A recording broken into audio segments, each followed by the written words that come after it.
ಈ 15 ವರ್ಷದಲ್ಲಿ ನಮ್ಮ ಪಾತ್ರದ ವ್ಯಾಪ್ತಿಗಳೆಲ್ಲ ಕಮ್ಮಿ ಆಯಿತು.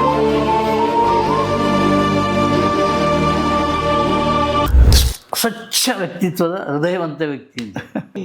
ಚಂದ್ರನೊಬ್ಬನೇ ಸತ್ಯವೆಂದರೆ ಅನಂತನಾಗೂಡ ಅನಂತನಾಗೂ ಅಷ್ಟೇ. ಬ್ರಹ್ಮಚಾರಿಗಳೆಂದರೆ ನಾವೇ, ನಮ್ಮ ಸಮಯಾರಿಲ್ಲ ಅಣ್ಣ. ಈಗ ಹೇಗಿದ್ದೀರಿ ಸರ್? ಆರಾಮಾಗಿದ್ದೀನಿ ಸರ್. ಏನು ನೋಡಿ ಸ್ವಾಮಿ, ನಾವಿರೋದು ಹೀಗೆ. ಅದಕ್ಕೆ ಸಲಿಗೆ ತಗೊಳ್ಳೋಕ್ಕೆ ಬೇರೆಯವ್ರ ಜೊತೆ ಒಂದು ಸಣ್ಣ ಅಳುಕಿದೆಯಲ್ಲ ನನಗೆ. ಬಟ್ ಈ ಫೀಲ್ಡಿಗೆ ನಾನು ಫಿಟ್ ಅಲ್ಲ ಅಂತ ನಿಮ್ಗೆ ಅನ್ಸುತ್ತಾ? ದಿಗ್ಗಜರು ಅಂತ ಅನ್ನಿಸ್ಕೊಂಡವ್ರ ಜೊತೆಲಿ ಕೆಲಸ ಮಾಡಿದ್ದೇನೆ. ಶಂಕರ್ ನಾಗ್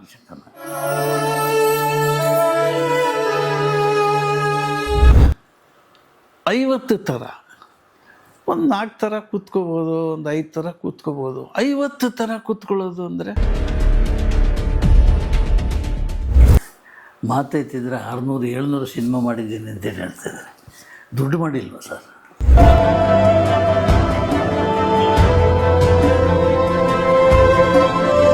ನನಗೇನು ಕೊಟ್ಟೇ ಇಲ್ಲ ನೀವು ಅಂತ. ನಿಂದು ಸಿಟಿ ಫೇಸು, ನಾನು ಮಾಡ್ತಾ ಇರೋದೆಲ್ಲ ಹಳ್ಳಿ ಸಬ್ಜೆಕ್ಟ್ ಅಲ್ವಾ, ನೋಡೋಣ ಒಂದು ಸೇರಿಗಾರ ಪಾತ್ರ ಇದೆ ನೋಡ್ತೀನಿ ಅಂತ. ಕೊಡಲಿಲ್ಲ. ಆಗ ನಾನು ಹೇಳಿದೆ, ನಾನು ಶಂಕರ್ ಜೊತೆಲಿ ಇದ್ದದ್ದು ಅಷ್ಟೇ. ಅವನೆಲ್ಲ ಕೆಲಸಕ್ಕೂ ನಾನೇ ಫಸ್ಟ್.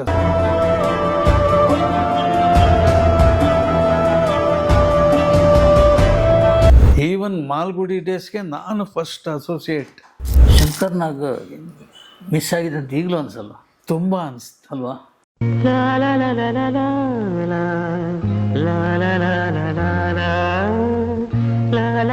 ಡೈರೆಕ್ಟ್ರು ಶಂಕರ್ ನಾಗ್ ಇಲ್ಲಿ ಅವ್ರು ಕೂಡ ಇರೋದವ್ರು sir. Malgudi days associate director. ಅವ್ರು ಕಿವಿಲಿ ಹೇಳ್ತಾರೆ. ಆಗ ಅವ್ರು ಸೀಟಿಂದ ಎದ್ದು ಬಂದು, ಸರ್ ಏನಕ್ಕೆ ಪುರಿಯಲೇ, ಸಾರಿ ಅಂತ. ಇದು ಸುರೇಶ್ ಕೃಷ್ಣ, ಭಾಷಾ ಡೈರೆಕ್ಟರ್. ನಾನು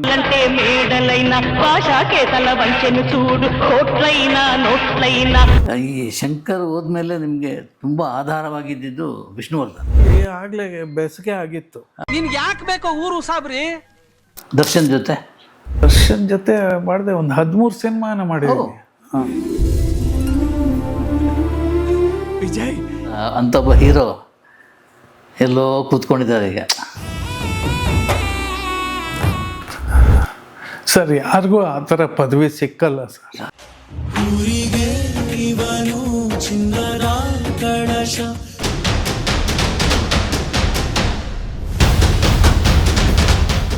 ನಮಸ್ಕಾರ. Ganesh Kasaragod, beyond limit. ಅದಕ್ಕೊಂದು ಲಿಮಿಟೇ ಇಲ್ಲ. ಬಿಯಾಂಡ್ ಲಿಮಿಟ್ ಆಗಿರೋದ್ರಿಂದ ಅಂಥ ವ್ಯಕ್ತಿಗಳನ್ನು, ಶಕ್ತಿಗಳನ್ನು ಹುಡ್ಕೊಂಡೇ ನಾವು ಹೋಗ್ತೀವಿ. ಇವತ್ತು ಅಂಥ ಒಬ್ಬರು ಅದ್ಭುತವಾದ ಹೃದಯವಂತ ವ್ಯಕ್ತಿ ಜೊತೆ ನಾವು ಮಾತಾಡ್ಲಿಕ್ಕೆ ಹೊರಟಿದ್ದೀವಿ. ಅವರು ಏನು ಅಂತೇಳೇ ಗೊತ್ತಿಲ್ಲ. ಆ್ಯಕ್ಚುಲಿ ನಾನು ತುಂಬ ಸಣ್ಣವನು, ನಾನು ತುಂಬ ಚಿಕ್ಕವನು, ದೊಡ್ಡವರೆಲ್ಲ ಇದ್ದಾರೆ. ಈ ಥರ ತಮ್ಮನ್ನು ತಾವೇ ಹಾಗೆ ಹೇಳ್ತಾನೆ ತುಂಬ ಎತ್ತರಕ್ಕೆ ಬೆಳೆದಂತಹ ರಮೇಶ್ ಭಟ್ ಅವರು ನಮ್ಮ ಜೊತೆ ಕೂತ್ಕೊಂಡಿದ್ದಾರೆ ಮಾತಾಡಲಿಕ್ಕೆ. ಅಪರೂಪದಲ್ಲಿ ಎಲ್ಲೂ ಏನು ಮಾತಾಡಲಿಕ್ಕೆ ಹೊರಡಲ್ಲ ಅವರು. ಯಾವ ಚಾನಲ್ಗೂ ಕೈಗೆ ಸಿಗಲ್ಲ. ಶೂಟಿಂಗ್ ಆದ ಕೂಡ ಸೀದಾ ಎದ್ದು ಹೊರಟುಬಿಡ್ತಾರೆ. ರಮೇಶ್ ಭಟ್ ಇಲ್ಲಿ ಮಾಯಾ ಅಂತ ರಮೇಶ್ ಭಟ್ ಅವರು ನನ್ನ ಎದುರು ಕೂತ್ಕೊಂಡಿದ್ದಾರೆ. ಸರ್, ನಿಮಗೆ ಸ್ವಾಗತ ಸರ್. ಸರ್ ನಮಸ್ಕಾರ. ವೆಲ್ಕಮ್. ನಮಸ್ಕಾರ ಸರ್. Yes sir. ಏನು ಅಂತ ಹೇಳಿದ್ದೀರಿ ಸರ್ ನೀವು. ನನಗೆ ಒಂದು ಇನ್ಫಿಯಾರಿಟಿ ಕಾಂಪ್ಲೆಕ್ಸ್ ಇದೆ ಅಂತ ಹೇಳಿ ಬೇರೆ ಹೇಳ್ಕೊಂಡಿದ್ದಾರೆ. ಏನು ಸರ್ ಅದು? ನನಗೆ ಅರ್ಥನೇ ಆಗಿಲ್ಲ. ನಿಮ್ಗೆ ಗೊತ್ತಿಲ್ಲ, ನಿಮ್ಮ ಹೈಟು ಗೊತ್ತಿಲ್ಲ, ನಿಮ್ಮ ಎತ್ತರ ಗೊತ್ತಿಲ್ಲ, ಆಳಾಗಲ್ಲ ಗೊತ್ತಿಲ್ಲ. ಅಲ್ಲ, ನಮಗೆ ಗೊತ್ತಾಗಬಾರ್ದು ಸರ್. ಯಾವತ್ತೂ ಗೊತ್ತಾದಾಗ ಅದನ್ನು ತಿದ್ಕೊಳ್ಳೋ ಪ್ರಯತ್ನ ಮಾಡ್ತೀವಿ. ನಾವು ಬೇರೆಯವ್ರ ಥರ ಇರಬೇಕು ಅಂತ ಇನ್ಫ್ಲೂಯೆನ್ಸ್ ಆಗಿಬಿಡ್ತೀವಿ. ನಾವು ಇದ್ದಂಗೆ ಇದ್ದರೆ ಚಂದ ಅಂತ ನನಗನ್ಸುತ್ತೆ. ಹಾಗಾಗಿ ನನಗೆ ಯಾವುದು ಅಟ್ರಾಕ್ಟ್ ಆಗಿಲ್ಲ ಅಥವಾ ಅಪೇಕ್ಷೆ ಇಲ್ಲ, ಹಾಂ ನಿರೀಕ್ಷಣೆಯೂ ಇಲ್ಲ. ಸೊ ಹಂಗಿದ್ದಾಗ ನಾನು ಹೇಗಿದ್ದೀನೋ ನಾನು ಏನೋ ಅದೇ ಆಗಿರಬೇಕು ಅಂತ, ಕೊನೆವರೆಗೂ ಹಾಗೇ ಇರಬೇಕು ಅಂತ ಅಷ್ಟೇ ನನ್ನ ಉದ್ದೇಶ, ಬೇರೆ ಏನೂ ಇಲ್ಲ. ಬಟ್ ಈ ಫೀಲ್ಡಿಗೆ ನಾನು ಫಿಟ್ ಅಲ್ಲ ಅಂತ ನಿಮ್ಗೆ ಅನ್ಸುತ್ತಾ? ತುಂಬ ಸಾರಿ ಅನಿಸಿದೆ. ಏನು ಸರ್? ಇಲ್ಲ, ನನಗೆ ತುಂಬ ಸಾರಿ ಅನಿಸಿದೆ. ಹಾಂ ಯಾರೋ ಒಂದು ಪಾತ್ರ ಫಿಕ್ಸ್ ಮಾಡಿರ್ತಾರೆ, ಈ ಪಾತ್ರ ನನ್ನ ಕೈಯಲ್ಲಿ ಮಾಡೋಕ್ಕಾಗುತ್ತಾ ಅನ್ನೋ ಅನುಮಾನದಲ್ಲೇ ನಾನು ಹೋಗಿರ್ತೀನಿ. ಹಾಂ ಅಲ್ಲಿ ಏನೋ ಒಂದು ರಂಗಭೂಮಿ ಕಲ್ತಿದ್ದು, ಬೇರೆಯವರು ಕಲಿಸಿದ್ದು. ಯಾಕೆಂದರೆ ನಾನು ರಂಗಭೂಮಿಯಲ್ಲಿ ದಿಗ್ಗಜರು ಅಂತ ಅನ್ನಿಸ್ಕೊಂಡವ್ರ ಜೊತೆಲಿ ಕೆಲಸ ಮಾಡಿದ್ದೇನೆ. ಖಂಡಿತ. ಬಿ ವಿ ಕಾರಂತರು, ಬಿ ಜಯಶ್ರೀ, ಸಿ ಆರ್ ಸಿಂಹ, ಎನ್ ಎಸ್ ವೆಂಕಟರಾವ್, ಪ್ರಸನ್ನ, ದಾನಿ, ಶಂಕರ್ನಾಗ್. ಸೊ ಇಂಥವ್ರ ಜೊತೆಲೆಲ್ಲ ಭಾಳಷ್ಟು ನೋಡಿದ್ದೇನೆ. ಅಂದರೆ ಅವರು ಒಂದು ಪಾತ್ರದ ವಿಶ್ಲೇಷಣೆ ಹೇಗೆ ಮಾಡ್ತಾರೆ, ಮಾತಾಡುವ ಶೈಲಿ ಹೇಗಿದೆ, ಯಾವ ಪಾತ್ರಕ್ಕೆ ಯಾವ ರೀತಿ. ನಾವು ಹೈವದನ ಒಂದು ನಾಟಕ ಮಾಡಿದಾಗ ಕಾರಂತ್ರವರು 30 ದಿವಸ ರಿಹರ್ಸಲ್ ಮಾಡಿಸಿದ್ರು.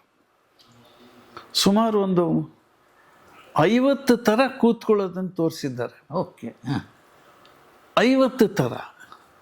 ಒಂದು 4 ಥರ ಕೂತ್ಕೋಬೋದು, ಒಂದು 5 ಥರ ಕೂತ್ಕೋಬೋದು. 50 ಥರ ಕೂತ್ಕೊಳ್ಳೋದು ಅಂದರೆ ಅಷ್ಟು ಇದೆ, ಅಷ್ಟು ಆಳವಾದ್ದಿದು. ಸೊ ಅದನ್ನು ನಾವು ಏನು ಕಲ್ತಿದ್ದೀವೋ ಅದನ್ನು ನೆನಪು ಮಾಡಿಕೊಂಡು ಅಲ್ಲಿಗೆ ಅಡಾಪ್ಟ್ ಮಾಡೋಕ್ಕೆ ಟ್ರೈ ಮಾಡೋದಷ್ಟೇ. ಅದು ಎಷ್ಟು ಮಟ್ಟಿಗೆ ನಾವು ಅದನ್ನು ಪಾಲಿಸಿದ್ದೀವಿ ಅನ್ನೋದು ಗೊತ್ತಿಲ್ಲ. ಎಷ್ಟರ ಮಟ್ಟಿಗೆ ಅಂತೇಳಿ ನಾನೇ ಕಣ್ಣಾರೆ ನೋಡಿದ್ದೀನಿ ಸರ್. ಹಯವರ್ಧನ್ ಟೀಮ್ ಕಾಸರಗೋಡಿಗೆ ಬಂದಾಗ ಲಲಿತ ಕಲಾ ಸದನದಲ್ಲಿ ಅದು ನಾಟಕ ಆಡಿದ್ವಿ. ನೀವು ದೇವದತ್ತ, ಕಪಿಲ, ಸುಂದರರಾಜ್, ಆಮೇಲೆ ವೈಶಾಲಿಯವರು, ಹೌದು, ಪದ್ಮಿನಿ. ಆ 3 ಕ್ಯಾರೆಕ್ಟರ್ ಅಲ್ಲೊಂದು ಮದುವೆ ಆಗೋದು ನಡೆಯೋದು, ಅದು ನಡೀತಾ ಇದ್ದು ಆ ಫಾಸ್ಟ್ನೆಸ್. ನೀವು 51 ಹೇಳಿದ್ರಲ್ಲ, 50 ಸಲ ಅದು ಬೇರೆ ಬೇರೆ ರೀತಿ ಕೂತ್ಕೋಬೇಕು ಅಂತೇಳಿ, ಅದರ ಪ್ರತಿಯೊಂದು ಆ್ಯಂಗ್ಲ್ ಕೂಡ ನಾನು ಅಲ್ಲಿ ನೋಡಿಬಿಟ್ಟೆ. ಇದು ನಾಟಕ ಅಂದರೆ ಇದೇನಾ ಅಂತ. ನಿಮ್ಮ ನೋಡಿದಾಗೆಲ್ಲ ದೇವದತ್ತನೇ ನನ್ನ ಕಣ್ಣು ಮುಂದೆ ಬರೋದು. ನಿಜ. ಯಾಕೆಂದರೆ ಅವರು ಮರಾಠಿಯಲ್ಲೂ ಈ ನಾಟಕ ಮಾಡಿಸಿದ್ರು, ಹಿಂದಿಯಲ್ಲೂ ಮಾಡಿಸಿದ್ದಾರೆ, ಗುಜರಾತಲ್ಲೂ ಮಾಡಿಸಿದ್ದಾರೆ. ಕಾರಂತರೇ ನಿರ್ದೇಶನ ಮಾಡಿರೋದು, ಗಿರೀಶ್ ಅವರ ಸ್ಕ್ರಿಪ್ಟು. ಹಾಗಾಗಿ ಅಲ್ಲಿ ನಟರೆಲ್ಲ ಏನು ಇಂಪ್ರೂವೈಸ್ ಮಾಡಿದಾರೋ ಗೊತ್ತಿಲ್ಲ. ಆದರೆ ನಮ್ಮ ಹತ್ರ ಆ ಪಾತ್ರನ ಮಾಡಿಸಿದ್ರು. ನಾವು ಆಡಿಷನ್ಗೆ ಹೋದಾಗ ನಾವು ಒಂದು ಸಣ್ಣ ಪಾತ್ರ ಮಾಡಿದ್ದೆ, ಅದಕ್ಕೆ ಫಿಕ್ಸ್ ಆಗಿದ್ದೆ ನಾನು. ಅದಾದಮೇಲೆ 4 ದಿವಸ ರಿಹರ್ಸಲ್ ಆದಮೇಲೆ ಬೇಡ ನೀನು ದೇವದತ್ತನೇ ಮಾಡು ಅಂತ ಅಂದರು. ಓಕೆ. ಅಂದರೆ ಒಂದು ನಮ್ಮ ಫೀಚರ್ಸು ಪಾತ್ರಕ್ಕೆ ಸೆಟ್ ಆಯಿತು ಏನೋ ಗೊತ್ತಿಲ್ಲ. ಸೊ ಹಂಗಾಗಿ ಅಂಥವ್ರ ಜೊತೆ ಎಲ್ಲ ಕಲ್ತಿದ್ದನ್ನು ಎಲ್ಲಿ ಉಪಯೋಗಿಸೋಕ್ಕಾಗತ್ತೆ, ಯಾವ ಪಾತ್ರಕ್ಕೆ ಏನು ಸೂಕ್ತ ಅನ್ನೋದು ಒಂದು ಚೂರು ವಿಚಾರ ಮಾಡೋ ಒಂಥರ. ಯಾಕೆಂದರೆ ಅದನ್ನೇ ತುಂಬ ಇಷ್ಟಪಟ್ಟು ಆಗಿರುವಂಥದ್ದು. ಹೌದು, ಅದು ಎಸ್. ಅದೊಂದು ನಿಶಾ. ಅದು ನಿಶಾನೆ ಅಭಿನಯ ಒಂದು ನಿಶಾ. ಯಾಕೆ ಅಂತಂದರೆ ನಾವು ಅಲ್ಲದನ್ನು ನಾವಾಗಿ ಬಿಹೇವ್ ಮಾಡೋದಿದೆಯಲ್ಲ, ಅದೊಂದು ನಿಶಾ. ಅಮಲು ಅದು. ಎಸ್. ಆ ಅಮಲು ತಲೆಗೆ ಸೇರಿಕೊಂಡಿದ್ದರಿಂದ ನುಗ್ಗಿದ್ವಿ ಅಷ್ಟೇ. ಅದಕ್ಕೆ ಒಂದಷ್ಟು ಅವಕಾಶಗಳು ಸಿಕ್ತು. ಆಯಿತು, 51 ವರ್ಷ ಕಳೆದಾಯ್ತಲ್ಲ ಸಿನಿಮಾಗಳಲ್ಲಿ. ಸುಮಾರು ಸಿನಿಮಾ ಮಾಡಾಯಿತು. ತುಂಬ ಅಂದರೆ ಒಂದು 600-700 ಸಿನಿಮಾ ಆಯಿತು. ಈ 15 ವರ್ಷದಲ್ಲಿ ನಮ್ಮ ಪಾತ್ರದ ವ್ಯಾಪ್ತಿಗಳೆಲ್ಲ ಕಮ್ಮಿ ಆಯಿತು. ಸ್ಟೋರಿ ಲೈನ್ ಚೇಂಜ್ ಆಯಿತು, ಹೊಸ ನಿರ್ದೇಶಕರು ಬಂದರು, ಕಲಾವಿದರು ದಂಡೇ ಬಂದುಬಿಡ್ತು. ಮುಂಚೆ ಸಿನಿಮಾ ಅಂತಂದರೆ ಫಿಲ್ಮ್ ಫಾರ್ಮೇಟಲ್ಲಿ ಇತ್ತು. ಅದು ಎಕ್ಸ್ಪೆನ್ಸಿವ್. ಕಲರ್ ಫಿಲಮ್ ಅಂತೂ ಕಾಸ್ಟ್ಲಿ. ಹೌದು. ಒಂದು 400 ಅಡಿ ಫಿಲಮ್ಮು ಉದ್ದಕ್ಕೆ 13,000 18,000ದವರೆಗೆ ಇತ್ತು. ಅಂದರೆ 1 ನಿಮಿಷ ಶೂಟ್ ಮಾಡಿದ್ರೆ ಓಕೆ ಶಾಟು ಆದರೆ 100 ಅಡಿ ಖರ್ಚಾಗೋದು. ಅದು 2 ಟೇಕ್ 3 ಟೇಕ್ ಮಾಡಿದ್ರೆ 300 ಅಡಿ ಹೊಟ್ಟೋಯ್ತು. ಸೊ ಹಾಗಾಗಿ ಗೊತ್ತಿದ್ದವ್ರನ್ನೇ ಆರಿಸ್ತಾ ಇದ್ರು. ಈ ಡಿಜಿಟಲ್ ಬಂದಮೇಲೆ ಅದೇನು ಎರೇಸ್ ಮಾಡಿ ಮತ್ತೆ ಶೂಟ್ ಮಾಡ್ಬೋದಲ್ಲ. ಹಾಗಾಗಿ ತುಂಬ ಜನ ಕಲಾವಿದರು ಬಂದರು. ತುಂಬ ರೀತಿಯಲ್ಲಿ ತೋರಿಸೋ ಒಂದು ಅಭ್ಯಾಸ ಆಯಿತು. ಸೊ ಹೀಗೆಲ್ಲ ಆಗಿ ಕಲಾವಿದರು ಜಾಸ್ತಿ. ಒಂದು ಪಾತ್ರಕ್ಕೆ ನಿಮಗೆ 10 ಆಲ್ಟರ್ನೇಟ್ ಸಿಗ್ಬೋದು, 15 ಆಲ್ಟರ್ನೇಟ್ ಸಿಗ್ಬೋದು. ಎಸ್. ನಾವು ಬಂದಾಗ ಕೊರತೆ ಇತ್ತು. ಕೊರತೆ ಅಂದರೆ ಇದ್ದವ್ರನ್ನೇ ಆರಿಸ್ತಾ ಇದ್ವಿ. ಈಗ ಒಂದು ಸಿನಿಮಾದಲ್ಲಿ ಒಂದು ಸಕ್ಸಸ್ಫುಲ್ ಟೀಮ್ ಅಂತ ಆದರೆ ಆ ಹೀರೋಗೆ ಇನ್ನೊಂದು ಸಿನಿಮಾ ಬಂದರೆ ಆ ಟೀಮ್ ಅಷ್ಟು ಇರೋದು. ಹಾಗೆ ಬೆಳ್ಕೊಂಬಂದಿದ್ದು ನಾವು. ಇದು ಯಾವಾಗ ಈ ಸ್ಟೋರಿ ಲೈನ್ ಚೇಂಜ್ ಆಯಿತು, ಹೊಸ ನಿರ್ದೇಶಕರು ಬಂದು ಹೊಸ ಕಲಾವಿದರು ಬಂದರು ಅಂದಾಗ ಒಂಥರ ಸ್ಟೇಲ್ ಆದಾಗ ಫ್ರೆಶ್ ಫೇಸ್ ಇದ್ದರೆ ಚೆನ್ನಾಗಿರುತ್ತೆ ಅಂತ. ಇನ್ನು ಕೆಲವು ಡೈರೆಕ್ಟ್ರು ನಾನು ಆಕ್ಟ್ರಸ್ ಹತ್ರ ಪರ್ಫಾರ್ಮ್ ಮಾಡಿದ್ರೆ ಭಾಳ ಫ್ರೆಶ್ ಆಗಿರುತ್ತೆ, ಸಹಜವಾಗಿರುತ್ತೆ ಅಂತ ಹೇಳಿ ಆ ಒಂದು ಪ್ರಯೋಗನೂ ತುಂಬ ನಡೀತಾ ಇದೆ. ನಡೆದಿದ್ದು ಸಕ್ಸಸ್ಸು ಆಗಿದೆ. ಸೊ ಹಂಗೆಲ್ಲ ಒಂದಷ್ಟು ಬದಲಾವಣೆಗೆ ಆಗ್ತಾನೇ ಇದೆ. ಸರ್, ಈ ಒಂದು 40-45 ವರ್ಷದ ಹಿಂದೆ ನಾನು ಬೆಂಗಳೂರಿಗೆ ಕಾಲಿಟ್ಟಾಗ ಈ ಶಾರ್ಕ್ ರೈಸ್ ಇತ್ತು. ಎಲ್ಲ ನೋಡಬೇಕು, ಅವ್ರಿಗೆ ಭೇಟಿ ಆಗಬೇಕು. ಕಾಶಿನಾಥ್ ಇಲ್ಲೇ ಇದ್ದಾರಂತೆ. ಆಮೇಲೆ ರಮೇಶ್ ಭಟ್ ಅವರು ಅಲ್ಲಿ ಬಸವನಗುಡಿಯಲ್ಲಿ ಒಂದು ಕ್ಯಾಂಟೀನ ಅಂಗಡಿನ ಬೇಕರಿನ ಇಟ್ಟಿದ್ದಾರಂತೆ. ಹೋಗಿ ನೋಡಬೇಕು ಅಂತೇಳಿ ನಾನು ಹುಡ್ಕೊಂಡು ಬಂದಿದ್ದೆ ಸರ್ ನೋಡಲಿಕ್ಕೆ. ಅದೇನು ಸರ್ ಅಂಗಡಿ ವಿಷಯ? ನಾನು ಅಲ್ಲೇ ಇದ್ದೆ ಸರ್. ಹಾಂ. ನನ್ನ ಜೀವನಕ್ಕೆ ಅದೇ ದಾರಿ ಆಗಿತ್ತು. ಆರಂಭ ಅಲ್ಲ, ಆರಂಭಕ್ಕೆ ಏನೇನೋ ಆಯಿತು, ಏನೇನೋ ಮಾಡಿದ್ವಿ. ದೊಡ್ಡ ಕುಟುಂಬ, 9 ಜನ ಮಕ್ಕಳು. ತಂದೆ ಕಲ್ತವ್ರಲ್ಲ. ತಂದೆ ಗೊತ್ತಿದ್ದು ದಕ್ಷಿಣ ಕನ್ನಡ ಜಿಲ್ಲೆಯವ್ರಿಗೆ ಚಿರಪರಿಚಿತವಾದ್ದು 2. ಒಂದು ಗಂಟೆ, ಇನ್ನೊಂದು ಸೌಟ್. ಎರಡೇ. ಒಂದು ಪುರೋಹಿತ್ಯ, ಅಡುಗೆ ಇಲ್ದಿದ್ರೆ ಅಡಿಗೆ. ಸೊ ಅಡಿಗೆಗೆ ನಮ್ಮ ತಂದೆಯವರು ವಲಸೆ ಬಂದವರು ಬೆಂಗಳೂರಿಗೆ, ಕುಂದಾಪುರದಿಂದ ಬಂದವರು. ಸೊ ಹಂಗಾಗಿ ಕ್ರಮೇಣ ಅವರು ಒಂದು ಚಿಲ್ಲರೆ ಅಂಗಡಿ ಇಟ್ಟರು, ಆಮೇಲೆ ಒಂದು ಪ್ರಾವಿಷನ್ ಸ್ಟೋರ್ ಇಟ್ಟರು. ಅಲ್ಲಿಗೆ ಸಹಾಯ ಮಾಡಬೇಕಿತ್ತು. ಸೊ ಹೆಚ್ಚು ಓದೋಕ್ಕಾಗಲಿಲ್ಲ. ಸರ್ ನಾನೇನು ಮಾಡಿದೆ, ನಾನು ಒಂದು ಅಂಗಡಿ ಮಾಡ್ತೀನಿ ಅಂಥೇಳಿ ಹಠ ಮಾಡಿ ಗಾಂಧಿ ಬಜಾರಲ್ಲಿ ಒಂದು ಅಂಗಡಿ ಮಾಡಿದ್ದೆ, ಜ್ಯೋತಿ ಪ್ರಕಾಶ್ ಅಂತ. ಆ ಅಂಗಡಿಲೇ ಇದ್ದವನು. ಅಂಗಡಿಲಿ ಇದ್ದಾಗಲೇ ನಾಟಕ ಹುಡುಗರ ಮೇಲೆ ಬಿಟ್ಬಿಟ್ಟು ರಿಹರ್ಸಲಿಗೆ ಓಡೋಗ್ತಿದ್ದೆ. ಇಡೀ ನಾಟಕ ರಿಹರ್ಸಲ್ಗೆ ಇರ್ತಿರ್ಲಿಲ್ಲ. ನನ್ನ ಸೀನ್ ಮಾತ್ರ ಮಾಡಿಬಿಡಿ ಅಂತ ರಿಕ್ವೆಸ್ಟ್ ಮಾಡಿ, ನಾನು 3ನೇ ಸೀನು, 7ನೇ ಸೀನು, 9ನೇ ಸೀನಲ್ಲಿದ್ದರೆ ಆ 3 ಸೀನ್ ಮುಂಚೆ ಮಾಡಿಬಿಡಿ ಹಿಂಗೆ ರಿಕ್ವೆಸ್ಟ್ ಮಾಡಿ ಹೋಗ್ಬಿಡ್ತಾ ಇದ್ದೆ. ಸೊ ಆಗ ಇದ್ದ ಹವ್ಯಾಸಿ ತಂಡಗಳಲ್ಲಿ ಎಲ್ಲ ತಂಡಗಳಲ್ಲೂ ಆ್ಯಕ್ಟ್ ಮಾಡ್ತಾ ಇದ್ದೆ. ಇದು ನನ್ನ ತಂಡ, ನಾನು ಹೊರಗಡೆ ಹೋಗಬಾರ್ದು, ಆ ಥರದ್ದೇನೂ ಇಲ್ಲ.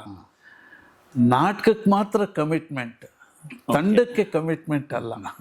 ನನ್ನ ಉದ್ದೇಶ ಆ ಥರ ಇತ್ತು. ಅಂದರೆ ಬೇರೆ ಬೇರೆ ನಿರ್ದೇಶಕರ ಜೊತೆ ಕೆಲಸ ಮಾಡುವಂಥದ್ದು, ಬೇರೆ ಬೇರೆ ನಾಟಕಗಳಲ್ಲಿ ಅವಕಾಶ ಸಿಕ್ಕುವಂಥದ್ದು ಅಂತ. ಸೊ ಆಗ ಮಾಡ್ತಿದ್ದಾಗ ಹೀಗೆ ಕಾರಂತರ ಜೊತೆ ಸುಮಾರು 9 ನಾಟಕದಲ್ಲಿ ಮುಖ್ಯ ಪಾತ್ರ ಮಾಡಿದ್ದೆ. ಆಲ್ ಓವರ್ ಇಂಡಿಯಾ ಟೂರ್ ಮಾಡಿದ್ದೀವಿ. ಸೊ ಇದೆಲ್ಲ ಒಂದು ಸುವರ್ಣ ಅವಕಾಶ ನನಗೆ. ಅಂದರೆ ನಾನೊಬ್ಬ ಅಂಗಡಿ ಮಾಲೀಕ. ಆ ಅಂಗಡಿಯಲ್ಲಿ ಬಾದಾಮಿ ಹಾಲು, ಗ್ರೇಪ್ ಜ್ಯೂಸು ಎಲ್ಲ ಮಾರ್ತಿದ್ದೆ. ನಾನೇ ಲೋಟ ತೊಳೆದು, ನಾನೇ ಮತ್ತೆ 3 2/3 ಹಾಲು ಅಂದವ್ರಿಗೆ ಕೊಟ್ಟು, ಮತ್ತೆ ಆ ಎಂಜಲ್ ಲೋಟ ತೊಗೊಂಡೋಗಿ ನಾನೇ ತೊಳೆದಿಡ್ತಾ ಇದ್ದೆ. ಅಂದರೆ ಆ ಶ್ರೇಣಿಯಲ್ಲಿ ಬದುಕ್ತಾ ಇದ್ದವನು, ಅಂದರೆ ಸ್ಕ್ರ್ಯಾಚಲ್ಲಿ ಬಂದವರು ನಾವು. ನಾನೊಬ್ಬ ಆ್ಯಕ್ಟ್ರ್ ಅಂತ ಅಂದ್ಕೊಳ್ಳೋಕ್ಕೆ ನನಗೇ ಒಪ್ಕೊಳ್ಳೋಕ್ಕೆ ಸಾಧ್ಯ ಇಲ್ಲದಿರೋ ಅಂಥ ಒಂದು ಮನಸ್ಥಿತಿ ನಾನು. ಅಯ್ಯೋ ಅವರು ದೊಡ್ಡವರು, ಅವರು ಆ್ಯಕ್ಟ್ರು ಅಂತ. ನಾನು ಆ್ಯಕ್ಟ್ರ್ ಅಂತ ನಂಗೆ ಅನಿಸೇ ಇಲ್ಲ. ಇವತ್ತು ನಾನೊಬ್ಬ ನಟ ಅಂತ ಅಂದ್ಕೊಳ್ಳೋತಾನೇ ಇಲ್ಲ. ನಾನೇನೋ ಕೆಲಸಕ್ಕೆ ಕರೆದಿದ್ದಾರೆ, ನಂಗೆ ಗೊತ್ತಿರೋ ಕೆಲಸ ನಾನು ಮಾಡ್ತೀನಿ ಅಂತ ಬಂದ್ಬಿಡ್ತೀನಿ. ಎಷ್ಟೋ ಸಾರ್ತಿ ಹೊಸಬ ನಟರು ಲೈಟು ತಗೊಳ್ಳೋದು ಅಥವಾ ಕ್ಯೂ ಕೊಡೋದು ಆ ಥರದ್ದು ಮರೆತರೆ ನೀವು ಕ್ಯೂ ಕೊಡಬೇಕು ಅಂತ ಹೇಳ್ತಿದ್ದೆ. ಅದು ಪ್ರತಿಷ್ಠೆ ಅಂತ ಅನಿಸ್ಬಿಡ್ತು ನನಗೆ. ನಾನು ಯಾರು ತಿದ್ದಕ್ಕೆ ಅಲ್ಲಿದ್ದಾರೆ ಡೈರೆಕ್ಟ್ರು, ನನ್ನ ಕೆಲಸ ಅಲ್ಲ ಅಂತ. ಅದು ತಿಳಿಯೋಕ್ಕೆ ಸ್ವಲ್ಪ ದಿವಸ ಆಯಿತು ನನಗೆ. ಓ, ನಾನು ಬೇರೆದಕ್ಕೆ ತಲೆ ಹಾಕಬಾರ್ದು ಅಂತ. ಸೊ ಈ ಥರದ್ದೆಲ್ಲ ಅನುಭವದಲ್ಲಿ ಇದ್ದವನು. ಸೊ ಆ ಇನ್ಫೀರಿಯಾರಿಟಿ ಹೋಗೇ ಇಲ್ಲ ನನಗೆ. ನಾನು 12 ವರ್ಷ ಈಗಲೂ ಇದೆ. ಈಗಲೂ ನಾನೊಬ್ಬ ನಟ ಅಂತ ಅನಿಸೇ ಇಲ್ಲ. ನಾನು ಈಗಲೂ ತರಕಾರಿ ತರಕ್ಕೆ ನಾನೇ ಹೋಗ್ತೀನಿ, ಮೆಟ್ರೋಗೆ ಶಾಪಿಂಗ್ ಹೋಗ್ತೀನಿ, ಮೆಟ್ರೋ ಟ್ರೈನಲ್ಲಿ ಓಡಾಡ್ತೀನಿ. ಬಸ್ ಹತ್ತೋದು ಇಳಿಯೋದು ಕಷ್ಟ ಅಂತ ಬಸ್ ಹತ್ತಾ ಇಲ್ಲ. ಮುಂಚೆ ಬಸ್ಸು ಎಲ್ಲ ಓಡಾಡ್ತಾ ಇದ್ದೆ. ನನಗೇನು ನಾನು ಕೇಳೋರು ಎಷ್ಟೋ ಸಾರ್ತಿ ಹೊರಗಡೆ ಊರಲ್ಲಿ ಶೂಟಿಂಗ್ ಇರೋದಲ್ಲ, ಬೆಳಗಾಂ, ಜಮಖಂಡಿ, ಕುಂದಾಪುರ, ಬಸ್ಸಲ್ಲಿ ನೈಟ್ ಹೊರಡೋದಲ್ಲ ಬಸ್ಸು, ಗೊತ್ತಾಗ್ತಿರಲಿಲ್ಲ. ಬೆಳಿಗ್ಗೆ ಇಳಿಯುವಾಗ ಆಟೋ ಚಾಲಕರು ಒಂದೊಂದು ಬಸ್ಸಿಗೆ 20 ಜನ 30 ಜನ ಮುತ್ಕೊಂಡಿರ್ತಾರೆ. ಅಣ್ಣ ಏನಣ್ಣ ಬಸ್ಸಲ್ಲಿ ಬರ್ತಾ ಇದ್ದೀರಾ ಅಂತಾರೆ. ಯಾಕೆ ಬರಬಾರ್ದೇನಪ್ಪ ಅನ್ನೋದನ್ನ.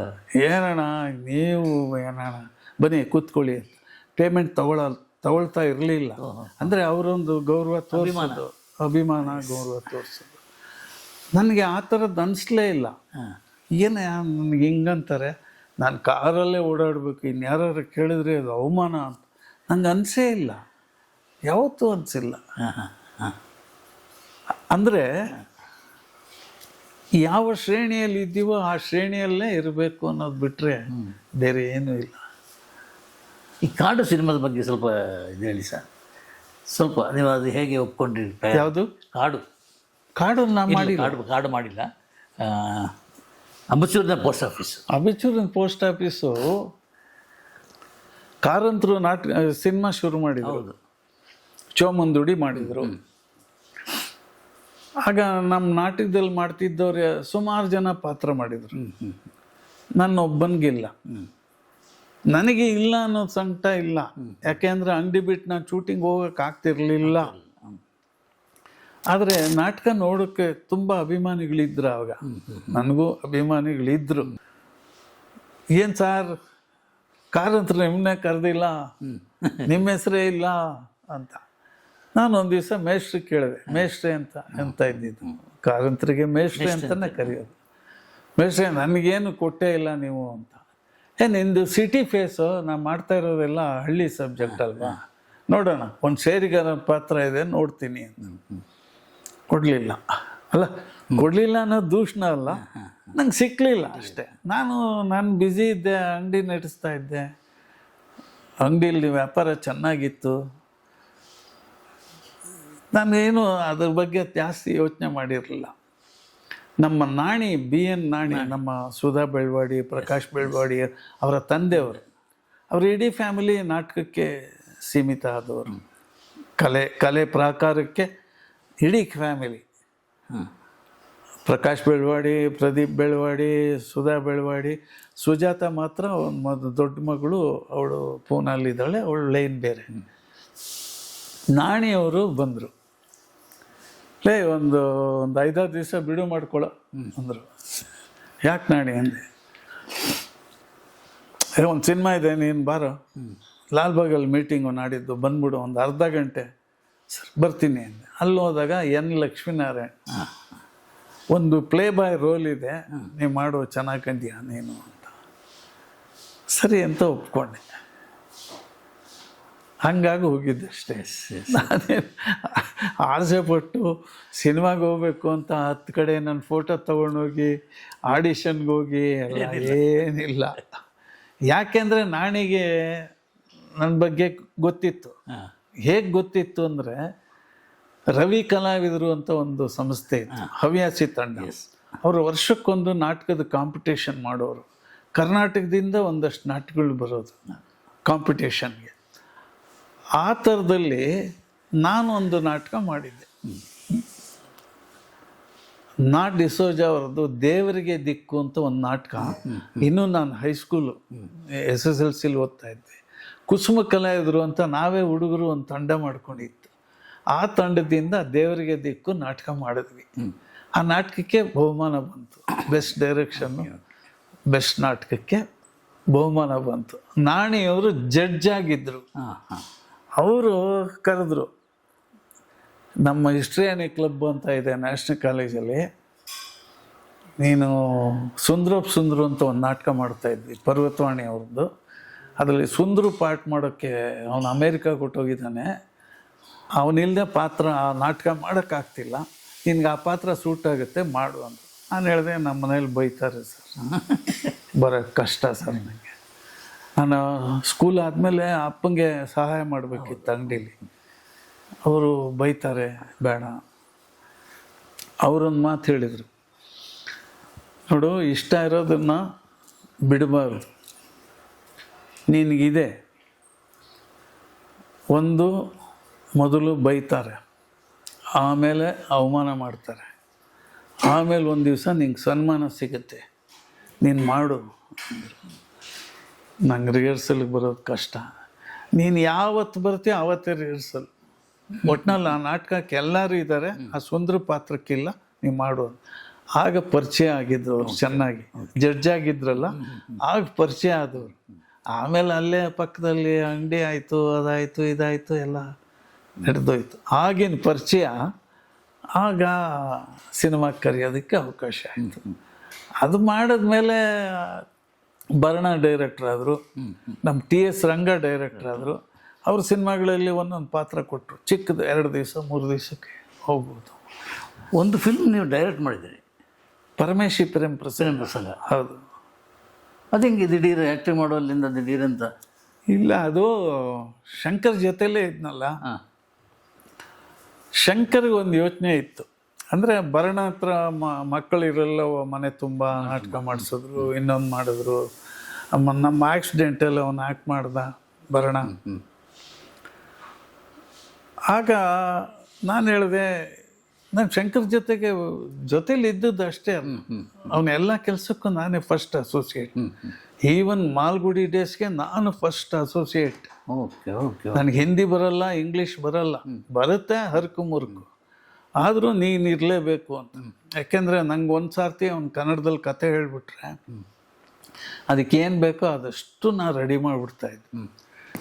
ಗೆಟಪ್ಸಿಂದ ಹಿಡಿದು, ಕಾಸ್ಟ್ಯೂಮಿಂದ ಹಿಡಿದು, ಲೊಕೇಶನ್ನಿಂದ ಹಿಡಿದು, ಏನು ಅದಕ್ಕೆ ಇದು ಸೂಕ್ತ ಅಂತ ಒಂದು ಜವಾಬ್ದಾರಿ ಕೊಟ್ಟರೆ ಆ ಕೆಲಸ ಮಾಡ್ತಾನೆ ಇವನು ಅನ್ನೋ ನಂಬಿಕೆ ನನ್ನ ಮೇಲೆ ಇತ್ತು ಅವರಿಗೆ.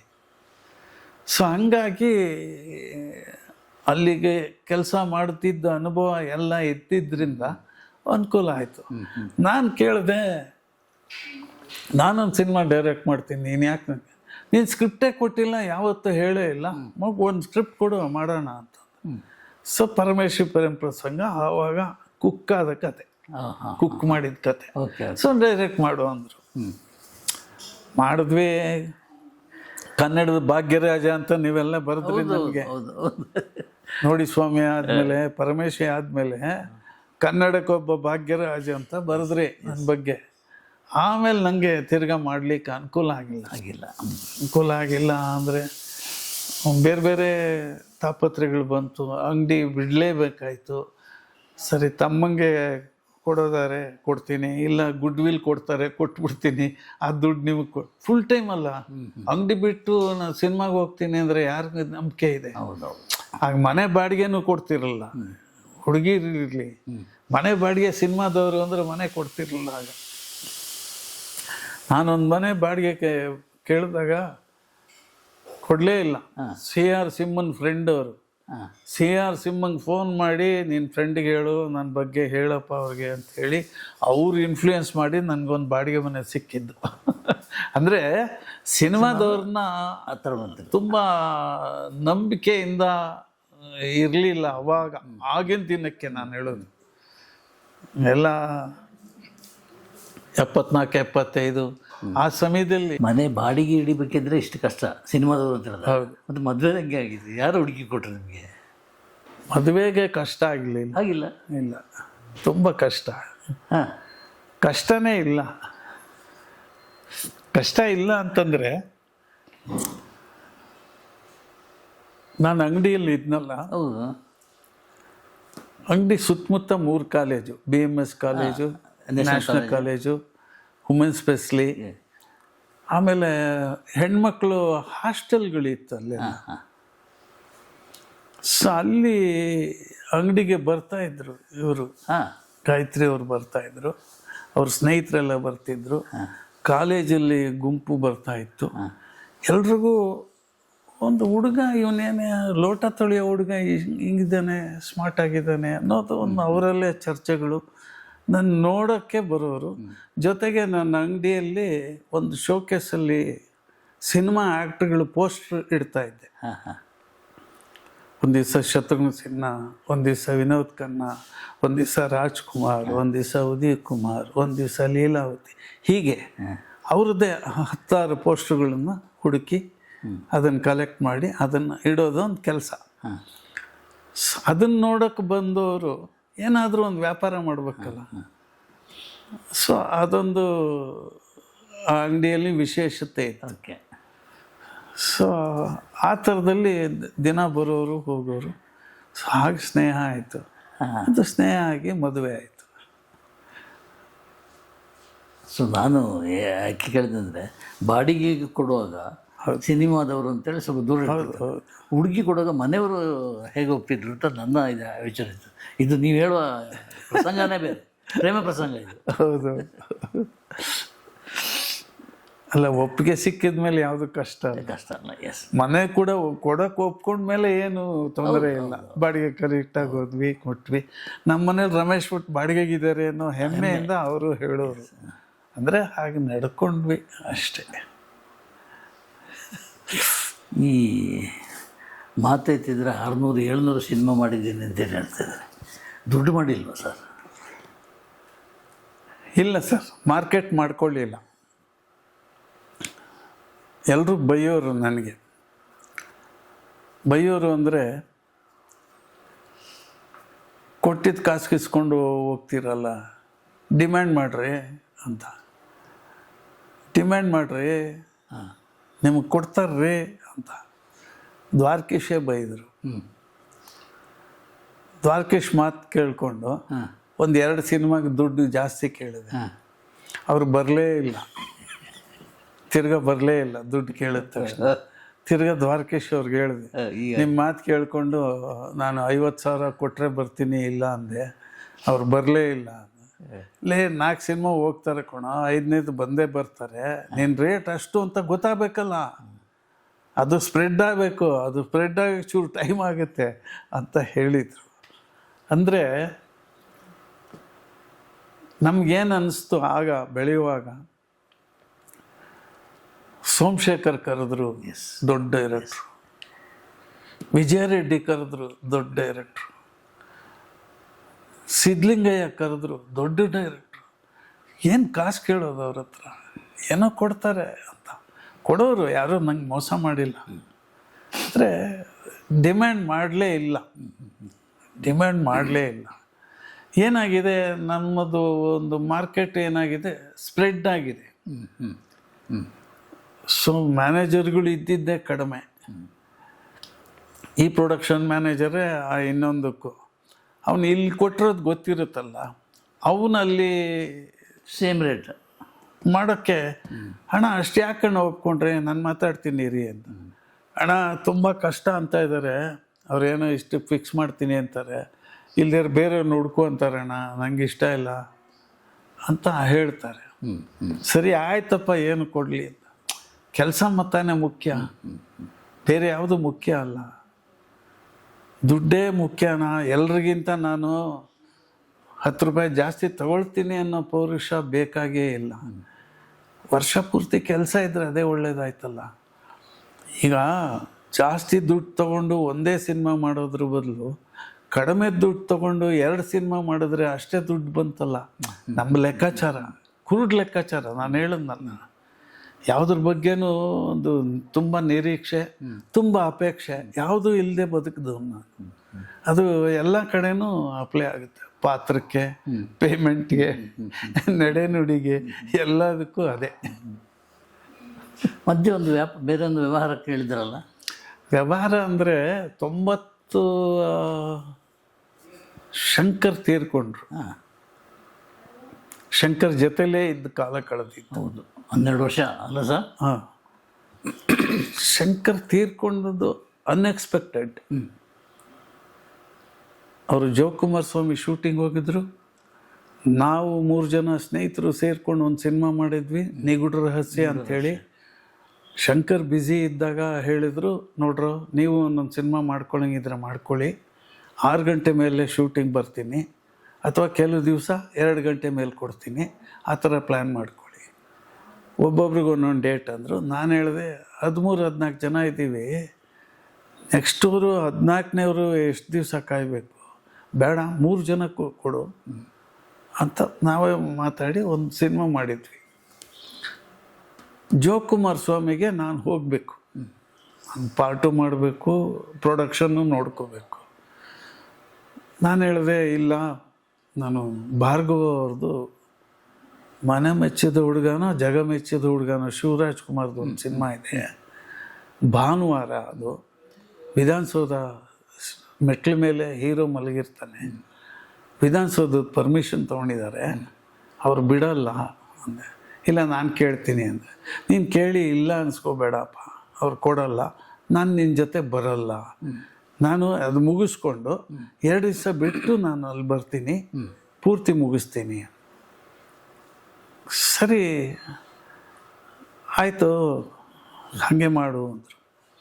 ತಿರ್ಗಾ ರಾತ್ರಿ 10:30 ಫೋನ್ ಮಾಡಿದ್ರು, ಅರುಣು ಬರ್ತಾ ಇಲ್ಲ, ನಾನು ಒಬ್ಬನೇ ಹೋಗಬೇಕು, ಬಂದ್ಬಿಡು, ಚಕ್ಕರ್ ಹೊಡಿ, ಪರವಾಗಿಲ್ಲ, ಏನು ಅಂತ 1 ದಿವಸ ಅಂತಾರೆ, 2 ದಿವಸ ಅಂತಾರೆ ಅಷ್ಟೇ ತಾನೆ, ಇನ್ನೊಂದು ದಿವಸ ಮಾಡ್ಕೋತಾರೆ. ಇಲ್ಲ ಕಣೋ, ಫಸ್ಟ್ ಡೇ ಶೂಟಿಂಗು, ನಾನು ಕಿತ್ತಾಕ್ ಬೇರೆ ಯಾರನ್ನೂ ಮಾಡ್ತಾರೆ ಅಂತ. ನಾನು, ನೀನು ಯಾಕೆ ಅಷ್ಟು ಹೆದರ್ತೀಯ ನಂಗೆ ಗೊತ್ತಿಲ್ಲ ಕಣೋ, ಅದೇನು ದೊಡ್ಡಿದ, ನೀನೇ ನೀರೋನ ಅದರಲ್ಲಿ, ಬಿಡೋ, ಯಾವುದೋ ಒಂದು ಪಾತ್ರ ತಾನೆ ಅಂತ.